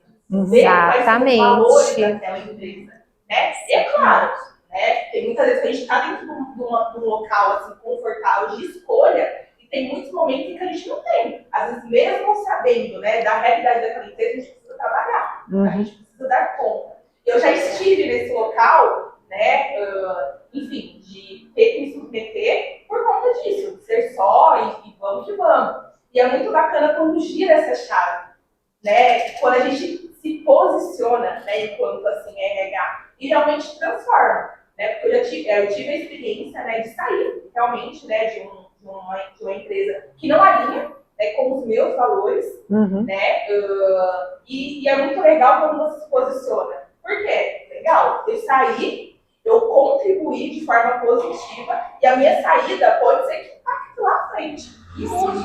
E aí, quando você pega e fala sobre essa posição assim, de nós enquanto RH, muitas vezes é cultura. A gente não muda, porque a gente não tem poder. Né? A gente está dentro do espaço, mas a gente não tem o poder. Mas a nossa atitude, ela, se não vai impactar agora a empresa ou a liderança, a nossa saída também impacta. Né? A nossa não permanência no espaço. Me lembra depois, quando chegar na parte da planilha dos indicadores, de responder isso que você falou. A gente acaba muitas vezes respondendo, porque daí eu vou trazer um outro ponto. Não deixa eu esquecer, por favor. Tem só um... Oi? Só contribuir rapidinho. Sim. Essa questão que a gente falou sobre a questão dos homens, do RH, né? Local de fala. Eu trabalhei numa empresa onde tinha a maioria eram mulheres, né? Mais de 80% era formado por mulheres. Né? E tinha muito essa questão da gravidez. E a mulher que teve a gravidez, ela precisa ser aumentada com mais frequência. E aí, gente, eu falo que muitas vezes nós, o RH, a gente tem que fazer diferente mesmo. Né? Eu falo que muitas vezes a gente coloca o nosso emprego, a nossa profissão em risco pelos outros. Então, o que eu fazia era exatamente isso. Mas não, a gente tem que ver uma forma de ajudar ela. Voltou de licença. O sindicato só tem isso aqui. Não, joga mais um pouco, se coloca no lugar dela. Beleza, tudo bem. Fiquei lá cerca de 4 anos nessa empresa. Depois que eu saí conversando com algumas mulheres, nossa, Michel, pelo amor de Deus. Depois que você saiu, então uma moça lá que ela nem olha na nossa cara. Ela nem vai na produção. Ela não está nem aí. Agora eu não posso nem sair para cuidar do meu médico. Para cuidar do meu filho. Então, assim, eu como homem, lutava por elas lá dentro, só que entrou uma outra mulher que... Então, assim, isso que o Rubens falou é muito importante, porque, assim, lógico que, assim, pessoal, não estou me vangloriando, nem o Rubens, mas a gente sabe que também que a maioria dos homens não pensa dessa forma. Mas, assim, vocês são a maioria. Então, assim, eu penso dessa forma. Se tiver que colocar a minha profissão nisso, eu me chamo logo. Tanto que, assim, eu não tinha medo, não tinha receio. Lógico que, quando você vai falar com o empresário, quer saber valor, por quê, o que isso vai pegar, o que isso impacta, não sei o quê, é outra conversa. Quando você chega naquele mundo imaginário, deixa de lado e quer saber muito por quê. Tá? Então, assim, só contribuindo dessa forma, para vocês verem, realmente isso acontece. Né? A gente tenta, mas esse caso entrou uma outra mulher que nem olhava para a cara das meninas. Aí eu não sei se às vezes é uma coisa pessoal, que não gostou da roupa, que ela foi de leve, mulheres. Ela bem maquiada, não é para bem maquiada, precisa conversar com o diretor, não sei, tá bom? Mas sim, só contribuir um pouco da minha experiência com relação a isso. Mas acho que nessas últimas conversas que a gente teve no último bate-papo, a gente falou muito sobre isso, da gente se desconstruir. Porque os dados mostram e os dois lados. O tamanho do preconceito e a gestão predominante feminina. Ou seja, está vindo da onde esses dados negativos? Exato. E o porquê? Aí a gente para, lógico, com certeza tem a criação, a cultura que vem junto com a mulher, a gente é ensinada assim, recebe esse olhar e reproduz. Mas se a gente não parar, quando profissão de gestão de pessoas, e olhar, eu tenho que me tratar, amadurecer a minha visão para que eu consiga contribuir. Eu não vou entregar aquilo que eu não tenho. Então, se fizeram comigo, agora eu não posso reproduzir isso. Pelo contrário, se eu já me senti assim, eu não vou permitir outra pessoa sentir assim. Exatamente. Então é legal a gente bater esses papos para isso, vamos nos desconstruir, porque a gente está falando de coisas que estão acontecendo em gestão de RH, que a predominância é feminina, oprimindo o núcleo feminino. Exatamente. Exatamente. Fazendo só uma observação da Mércia aqui, Mércia, sobre a inclusão, né? Valores, né? Que a gente começou lá no começo lá. Valores da empresa. Muitas têm missão, visão e valor. Mas o que aquele valor quer dizer? É só um quadrinho que tem lá na recepção. Então a gente precisa bater, construir valores para as pessoas serem humanizadas também. Porque elas não têm. Porque assim, cada um tem a sua criação, cada um tem o seu jeito. Quando chega ali, opa, peraí. Né? E aquilo que você disse, a gente vai escolhendo as empresas também, né? Não deu certo. Às vezes copia os valores, aí fala valores de diversidade, daí não quer Lindo, lindo, lindo. Vamos lá. Quem já usou o DISC? É favoritinho de vocês? Eu gosto, mas ele trata muito a realidade do momento do DISC, né? Ótimo. Personalidade. Porque veja só, o DISC, eu não vou lembrar, deixa eu ver se eu consigo ver por aqui o nome. Vocês que conhecem, o D é de dominância, influência,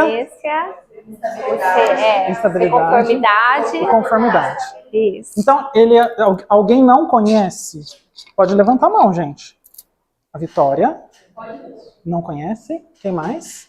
O DISC é uma ferramenta que ele é atribuído por perguntas, né? Ele foi criado por um psicólogo, porém, ele não é validado pelo Conselho Federal de Psicologia como uma ferramenta para análise de personalidade, tá? Então, ela é uma ferramenta meio que... É uma análise comportamental mesmo. Né? Então, assim, ele tem uma estrutura de perguntas e ele vai depois traçar a personalidade dessas pessoas. Em base dessa personalidade, dominância, influência e tudo mais, ele dá resultados significativos, vamos dizer assim, para determinada vaga, ou enfim, né, da maneira como a pessoa realmente acredita que pode encaixar ali para a vaga. Minha crítica com o DISC, agora é um momento que vocês vão me demitir. Já abre a porta. O DISC, primeiro ponto, ele não é validado como um teste padrão ali para você aplicar para análise, certo? É interessante repensar a questão do DISC, porque assim, comportamento não é medido. Comportamento é analisado e observado, tá? E é muito complicado a gente colocar a personalidade de uma pessoa em quadrantes. Ou é isso, ou é isso, ou é isso, ou é aquilo. Por quê? O DISC também é uma ferramenta de autorrelato. Eu vou lá, eu respondo de acordo com o que eu acho, que acredito, que pode ser e tudo mais, e beleza, e ótimo. E vai sair um resultado X. E aí você olha e cresce aos olhos. Alessandra e Letícia, né? Me permitem? Eu lembro que vocês tinham comentado no grupo, que vocês tinham usado, e inclusive o perfil dominância, que estava dando certo para a questão das vendas, certo? O que eu acho? Porque veja só, se é um dominante por uma determinada função, legal, bacana, porque a pessoa é ativa, ela vai atrás, ela faz acontecer, e você tem esses resultados ali no momento. Só que quem garante que esse perfil dominante, ele não vai ser uma pessoa tóxica no ambiente de trabalho, que vai passar por cima de todo mundo, sabe, para chegar naqueles resultados. Então isso é muito complicado. E se eu me basear, por exemplo, nosso dominante é o que vai ali fazer as coisas acontecerem, então eu vou colocar só dominante. Vai virar um campo minado, que é uma faísca, esse negócio explode. Então, por que a minha crítica em relação ao DISC? Justamente por conta disso. É um teste de autorrelato, que não dá para você colocar num quadrante uma questão de personalidade, e também que comportamento não é medido, ele é analisado, observado. Você pode colocar ali, funcionou, mas a questão de você acompanhar, analisar, deixa eu ver como que está essa pessoa ali, né? Deixa eu analisar como está o comportamento dela, se está trabalhando em equipe, aí sim, porque daí você usa como um complemento para uma situação, certo? Oi? A minha resposta é que a Letícia usa bastante. Eu particularmente assumo pelo DISC justamente pelo mesmo pensamento que você tem. Uhum. Eu procuro, inclusive, fazer, mas assim, voltado para a parte comportamental, porque aquilo que a Sil falou, né? Vem de casa. O comportamento é algo que você não muda. O serviço, inclusive, ali a tarefa você ensina, né?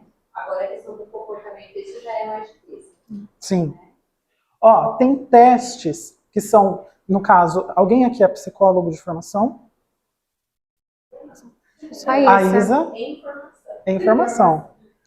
Você já ouviu falar do polográfico? Palográfico. Já? Vocês já fizeram? Já? CNH, né? Aqueles testes dos pauzinhos, para que faz aquilo e tal. Esse é um...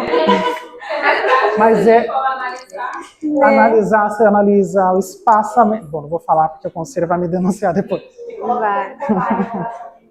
É um teste projetivo. Então, assim, a pessoa não sabe o porquê, o que está arriscando tudo ali, mas ela está fazendo. E aí, o profissional qualificado, no caso psicólogo, ele vai analisar o resultado daqueles testes.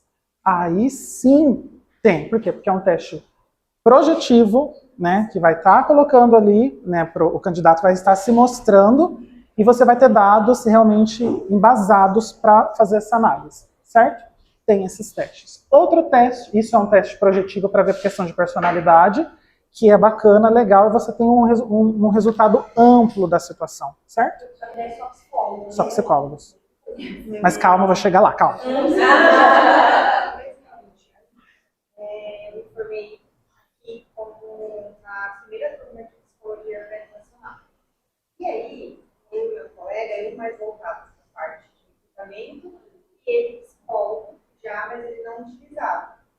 Então, como o meu conhecimento é voltado para a parte de testes, né, eu não poderia aplicar porque eu não sou psicóloga. Eu não concluí. 3 anos e meio não concluí. Então, o que a gente fez? A gente fez o nosso projeto voltado a testes. Foi aprovado aqui. Que legal. E como de toda a turma, o nosso foi um que foi para eles pediram para divulgar. Então, assim, se hoje qualquer empresa falasse assim para mim, qual é o teste de ponta a ponta que poderia pegar qualquer tipo de comportamento? O palográfico, para mim, como profissional, é o teste mais simples. Você pega qualquer tipo de comportamento, sim, qualquer tipo do atual, do futuro, e assim, acho assim, qualquer empresa fosse falar assim, eu quero saber como que é essa pessoa. Se ela estivesse num bom dia, seria o teste perfeitinho. Perfeito. Eu gosto dele também. Ele e o AC, eu acho que deu todo. Sim. O AC eu uso. Esse teste AC é para atenção concentrada. É um teste utilizado em que você vai avaliar a habilidade daquela pessoa. Um vai avaliar uma questão comportamental, de personalidade e tudo mais, e outro vai avaliar a habilidade. Também tem no CNH, lá no SFC, né, que eu falo. Então, ele vai avaliar a questão de atenção.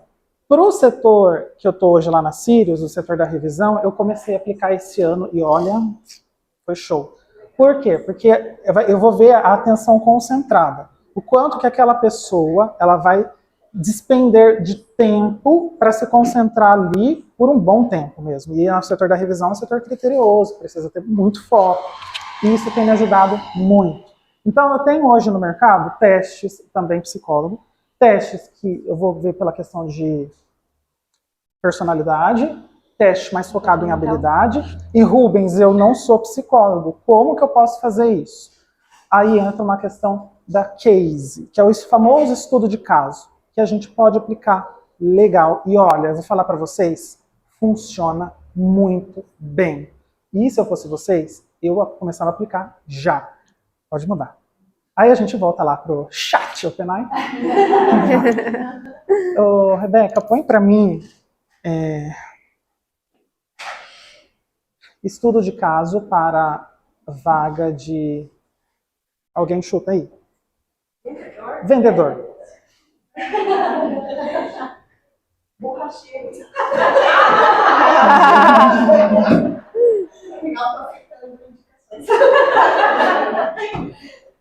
A vaga mais difícil do mundo. Deixa eu ver. Deixa eu ficar aqui do ladinho da Rebeca.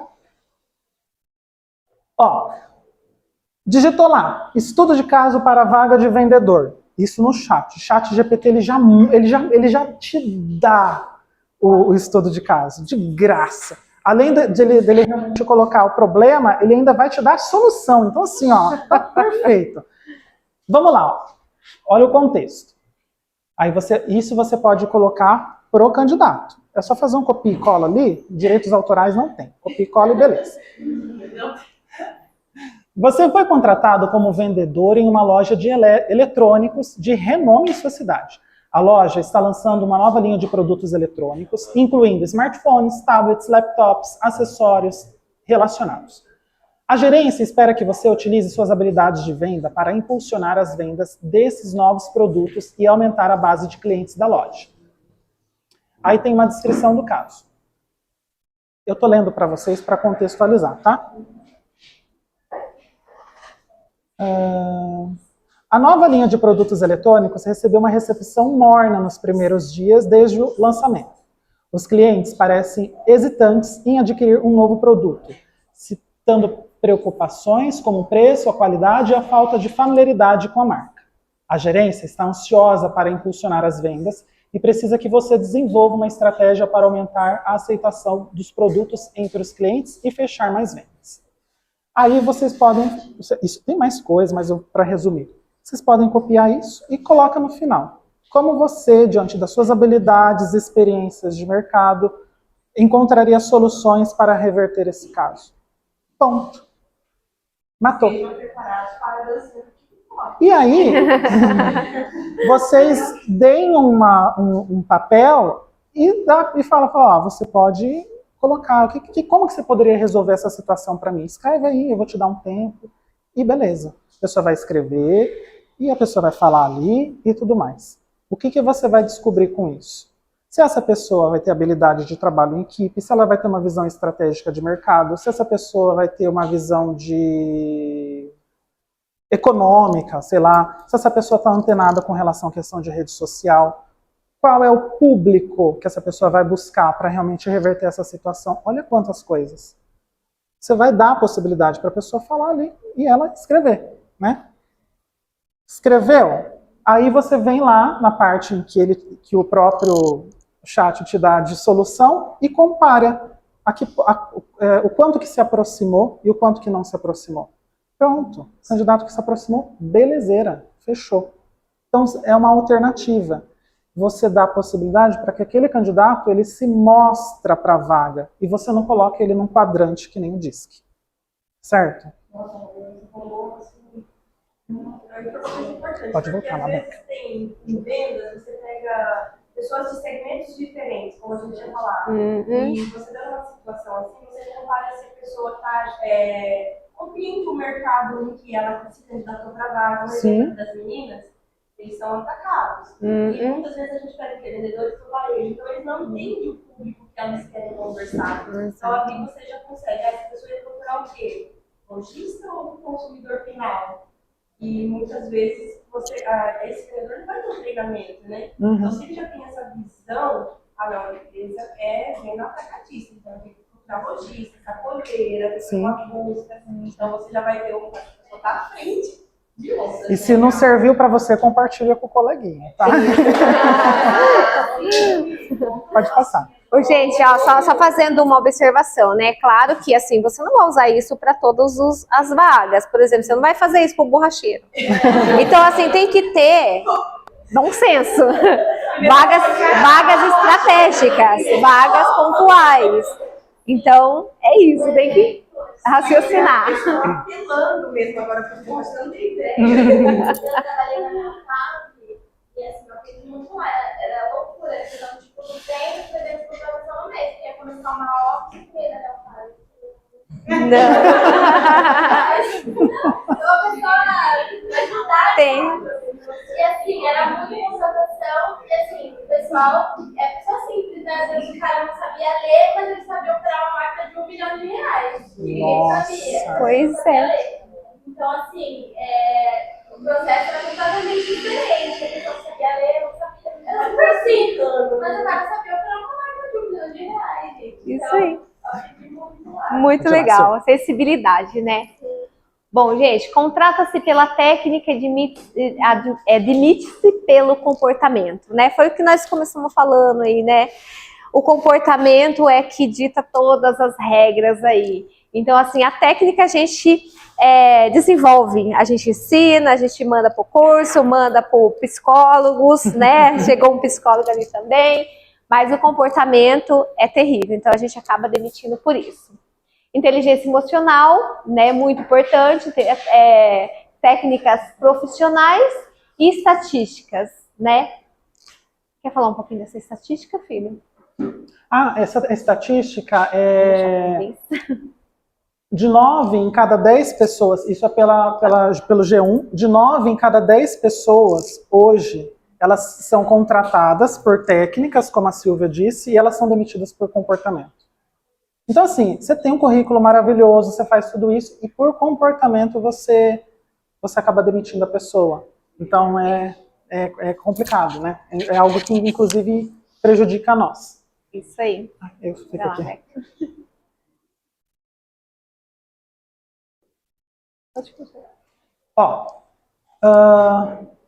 Diante de tudo isso que a gente falou, para estruturar melhor, né, fazendo um resumo desde o começo até agora, né? Como que a gente pode ver para ter uma contratação um pouco mais assertiva? Então a gente pega de uma postura ética desse colaborador, desse candidato, como que ele se comportou ali na recepção, deu bom dia para alguém, né? Para ver se está se encaixando ali, como que foi a receptividade com você. Lembrando que a gente precisa dar uma brecha para quem estiver nervoso, né? Mas você vai vendo se essa pessoa se encaixa, né, com os valores e cultura da empresa também. Perguntas por competência, lembra que a gente tinha conversado, né? Eu analiso a vaga, vou fazendo essas perguntas por competências daquela função, certo? Os testes, como vocês viram, que dá para fazer esse estudo de caso usando o chat também, GPT. Dos testes, no caso, o holográfico. Você pode usar o DISC? Pode, mas não usa ele como um recurso único. Usa como um complemento, né? Você pode usar o DISC ali, mas depois, quando você parte para o estudo de caso, você fala, opa, tá casando, né, com o que ele realmente escreveu aqui para mim no estudo de caso, né? Tem que ser para vendas, né? E assim, mas não é. Até a gente conversar com as pessoas, a gente ficou disso, eu falei, não, você tá vendo que essas pessoas aqui não são perfil dele, então indo super bem, né? Estão dando super certo. E assim, mas eles têm na cabeça que só perfil dele, dominante, vai dar certo. Eu iria contribuir na hora com algo assim.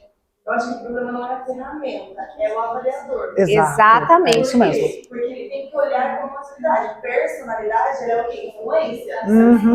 Sua cultura do seu momento. Então, eu não posso bater o martelo naquilo. Por exemplo, quando a sua empresa ela foca em dominância para vendas, não seria bem correto não introduzir, porque o influencer é um perfil mais coerente para a área comercial. Exatamente. Então, é o conhecimento na ferramenta, a maturidade de entender que isso é um complemento, que você está avaliando um momento e saber se a empresa tem treinamento de acompanhamento. Porque a pessoa amanhã vai mudar. Porque entra naquilo, você analisar o comportamento da pessoa, né? Para ver se realmente está condizente mesmo. Estudo de caso que foi pelo chat GPT e uma análise geral. Eu utilizo tudo isso daqui, eu tiro um tempo para mim, eu olho e vejo, tá casando as informações, tá legal, não tá? Aí eu vou ter uma contratação um pouco mais assertiva, né? Para nós aqui, certo? Pode passar, Beca, por favor. Sim. Tá. Só falando um pouquinho do DISC aí de novo, viu, gente? Porque assim, ele tem que ser um teste não eliminatório. Ele tem que ser um teste para processos dentro da empresa. Por exemplo, eu sou analista. A minha filha é comunicadora. Então, assim, se você colocar eu numa sala com um monte de gente falando, me dá um relatório para fazer, eu vou ficar louca. Porque eu preciso ficar sozinha e eu preciso fazer meus relatórios quietinha. Agora, se você colocar ela numa sala sozinha, ela vai ficar doida, porque ela precisa de gente para conversar. Então, assim, é essas coisas que a gente entende dentro da empresa. O comportamento, né, para essas áreas específicas. Porque muitas vezes a gente acaba perdendo algum funcionário porque ele está no setor errado. Ele é muito bom, mas não é aquele negócio para ele fazer. Então, é para isso que a gente precisa, para técnicas internas e não de eliminatória. Tá? Bom, vamos lá, as etapas do recrutamento, né? Faça relatórios objetivos sobre os candidatos. Façam relatórios para os seus líderes, né? Sobre aquele candidato, com coisas minuciosas ali, importantes ali para aquela vaga, para aquela empresa, para aquele lugar. Então, façam esse relatório bem feito e se posicionem, né, a respeito daquilo. É aquilo, às vezes a gente tem um candidato que para nós a gente fala, nossa, esse candidato é maravilhoso. Mas daí a hora que você leva para o gestor e fala, não é. Não, mas eu sei que é bom. Eu conversei com ele, eu entendo isso, então vamos lá dar uma chance para ele. Então, assim, tem um relatório ali consistente também. Alinhamento dos candidatos com o gestor é muito importante, né? A parte de posicionamento aí, ó. Eu acho que esse candidato, eu tenho certeza que esse candidato ali dá certo para essa vaga, então vamos dar uma chance e tal. Vamos lá, Beca, passa aí. Dê um retorno para o candidato. Gente do céu, é o principal de tudo. Fez o recrutamento inteiro, tudo lindo, planejou, e não dá um retorno para o candidato. Extremamente importante. Eu sei que assim, né, como o Rubens disse, a gente é generalista, tem muita coisa para fazer e tal, você vai dar retorno. Mas assim, tenha esse hábito de retornar.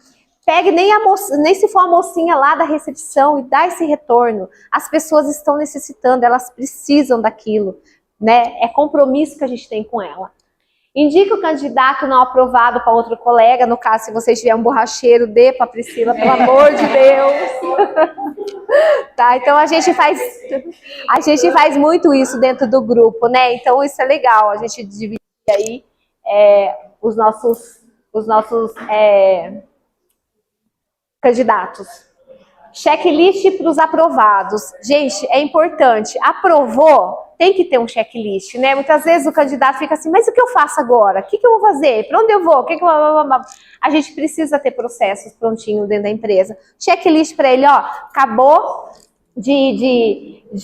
você foi aprovado, a gente vai fazer a admissão, é esse documento, você vai para aquele lugar, você faz isso, você faz aquilo. Tem que dar um rumo aí para o candidato. Ele fica perdidinho. E faça a integração. Parte mais importante. Muitas vezes a gente perde um candidato bom porque a gente não integrou ele na empresa.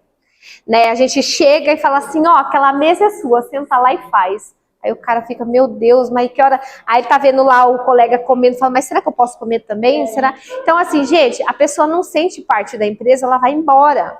Principalmente a nossa geração agora, né? Como a gente começou a falar, assim, a geração futura aí ficava 10 anos, 20 anos na empresa, hoje não. Então não tá bom, eles vão embora. Então a gente vai ter que mudar, a gente tem que mudar, né, os nossos conceitos e os nossos modos aí, começando com a integração. Esse tempo atrás a gente pegou uma empresa, até o cara falou assim, ah não, na minha empresa não precisa de integração não, trabalhei em empresa grande, lá fazia, mas na minha não precisa. Falei, tá, não vai ser a mesma intensidade que você fazia na multinacional, mas você tem que ter uma integração, você precisa, o seu colaborador que está chegando novo, saber como que funciona a sua empresa, normas, onde é o banheiro, porque muitas vezes assim é o que acontece, né? A gente vê muito isso, eu prestei serviço em um lugar assim, você chega lá, vai fazer o seu trabalho, ó, amanhã a sua escala de limpeza do banheiro. Como assim, gente? Eu não fui contratada para lavar banheiro. Então, assim, as pessoas vão embora, né? Muitas pessoas não aguentam isso, principalmente os novos, eles vão embora. Então, tem que ter uma integração, tem que ser tudo certinho. Eu elegi sempre alguém da equipe para ficar com aquela pessoa durante a semana. Exato. Para tomar um café, para almoçar, a gente fala o anjo da semana. Exato. Né? Porque muitas vezes aquela pessoa se sente assim, sozinha na hora de almoçar. Então, exato. isso funcionava também. Exato. Que faz parte da integração, né? É legal também colocar sobre a integração, que eu vejo muito também, até nos compartilhamentos, que às vezes a empresa até faz aquela integração de cultura, regulamento interno, investimento de processos. Mas a integração no setor, na área, na função, às vezes tem um treinamento específico, tem um processo específico que é feito. Então é legal fazer a integração completa, como a Pri também colocou. Pensar por que essa pessoa vai ficar? Quem pode direcionar? Para quem eu peço uma ajuda? Exato. Incluir ela em todos. Exatamente. E a pessoa que você seleciona se sente importante também. Exatamente. É legal estar pedindo ajuda. É exatamente isso. Vira aí, Deca.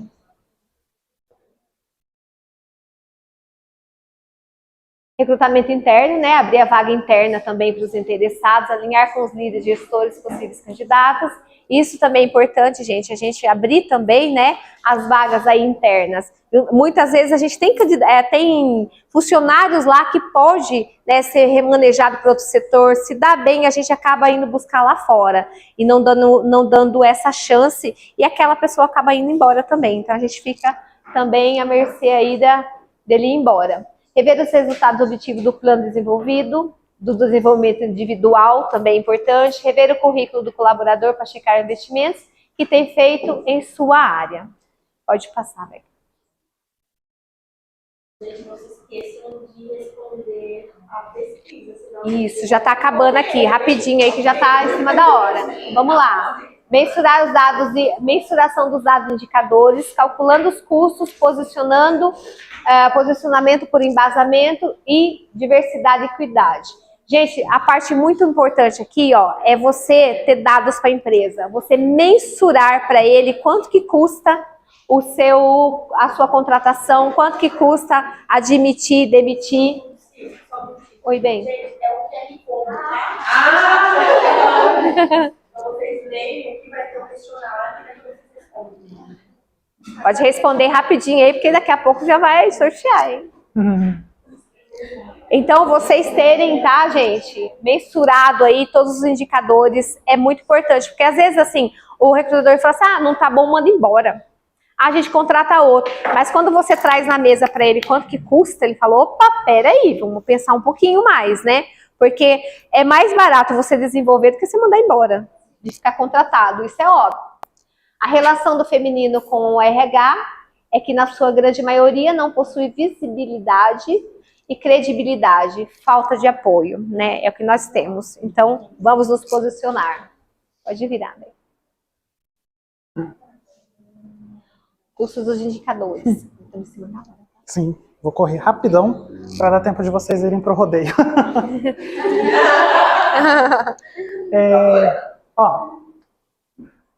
Pegando o gancho do que a Mércia trouxe, que ela tinha falado, muitas vezes a gente é submetido a isso, a responder o que está ali na empresa e só. Aí entra naquilo, eu sempre vou bater nessa tecla, né, no sentido de a gente se posicionar, né, como e de que forma. Aquilo que a Silva leu ali, né, que essa relação do RH com o feminino, entra naquilo que eu tinha dito.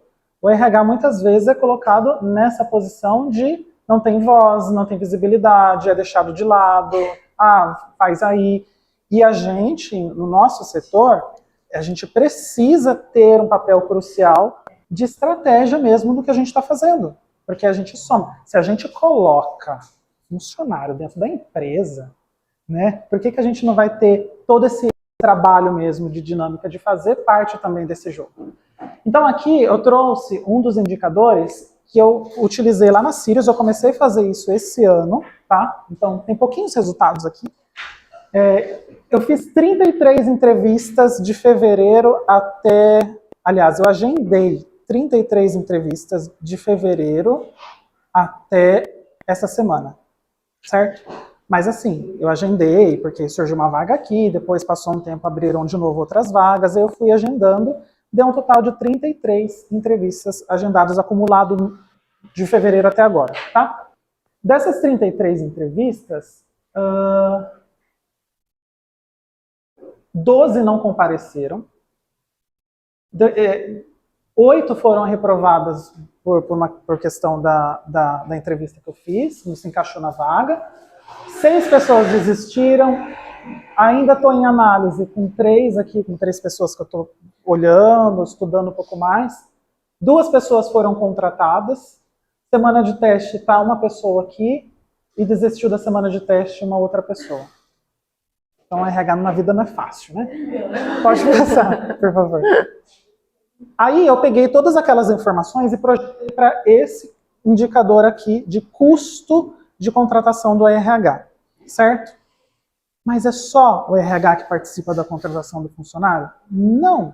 Né? A gente tem lá pelo menos lá na Sirius, eu tenho, né, eu enquanto RH, tenho coordenadora de produção encarregado ali do processo do banho, tenho analista financeiro e também tem a parte do fiscal que eu coloquei, mas é do escritório de contabilidade, juntei as horas ali mais ou menos para dar esse cálculo, e também os testes que eu utilizo, que é o AC, quanto que eu vou ter de custo nisso.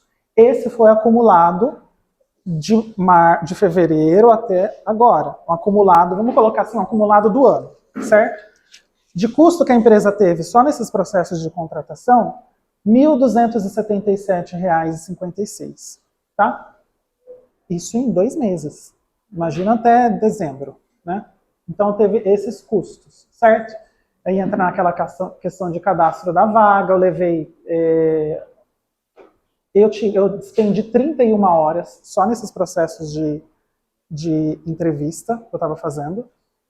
Aí o coordenador de produção, 3, analista financeiro e fiscal, 10 horas, aplicação de teste, 10, coordenação e RH, porque daí eu realinho os candidatos. Ó, tem esse daqui, o que você acha? Eu acho que seria interessante aplicar aqui, porque daí depois essa conversa, esse bate-papo, tá? Então, 31 horas ali para mim.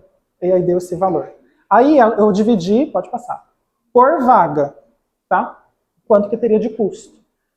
A cada vaga de contratação, eu estou tendo um custo de R$ 351 para a empresa. Por que eu estou trazendo isso?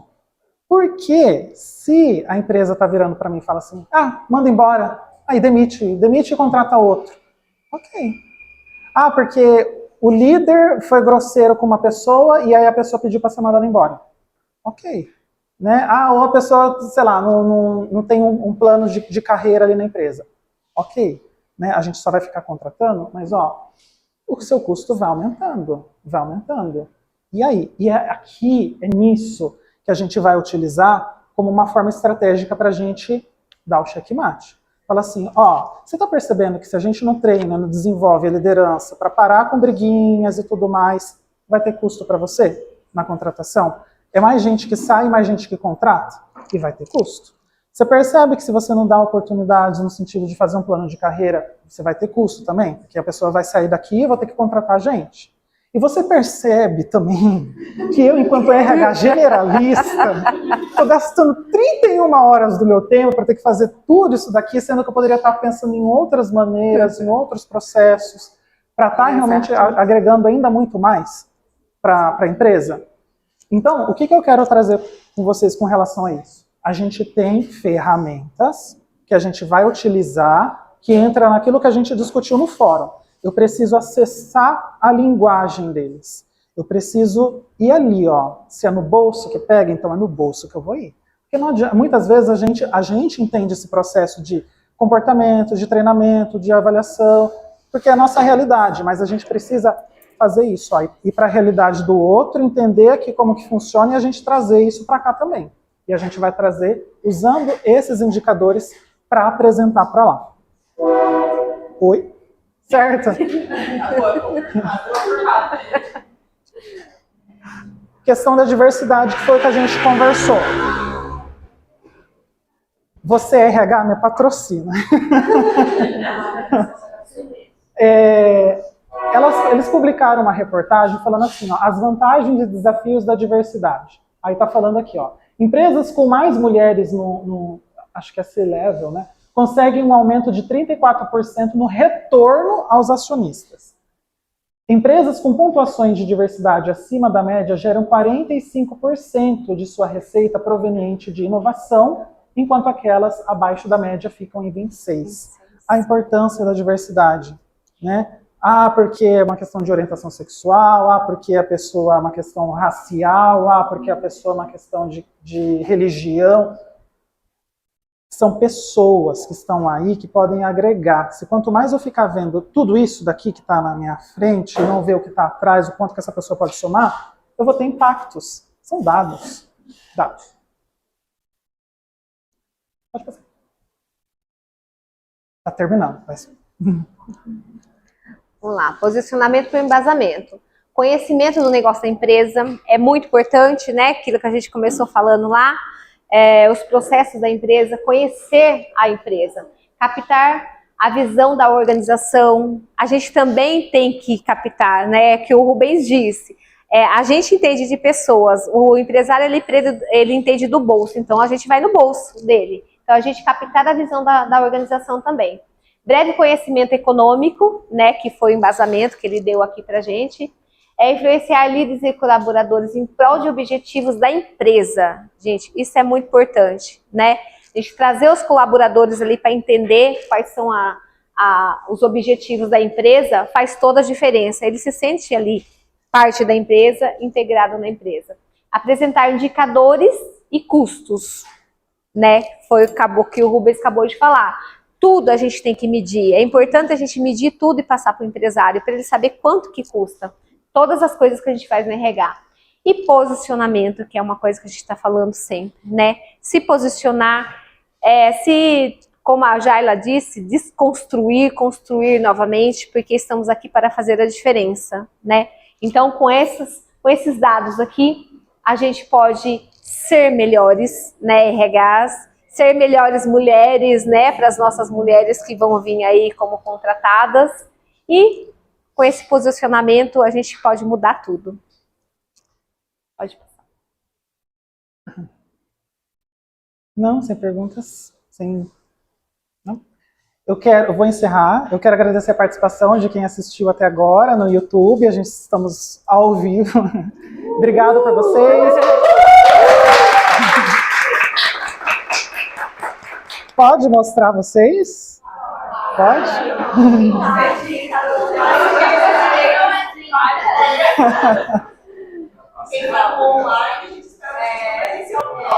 É isso aí. Para vocês que não puderam estar presentes, obrigado pela participação. Tem uma galera aqui com vocês, uma galera que é de peso em RH, são profissionais muito qualificados. E a proposta nossa de fazer esses encontros é isso, é aprendizado. Tá? Comentem aí, curtam a nossa página também. E é isso, obrigado, viu? E agora é o momento que a gente vai... É o momento que a gente desabafa.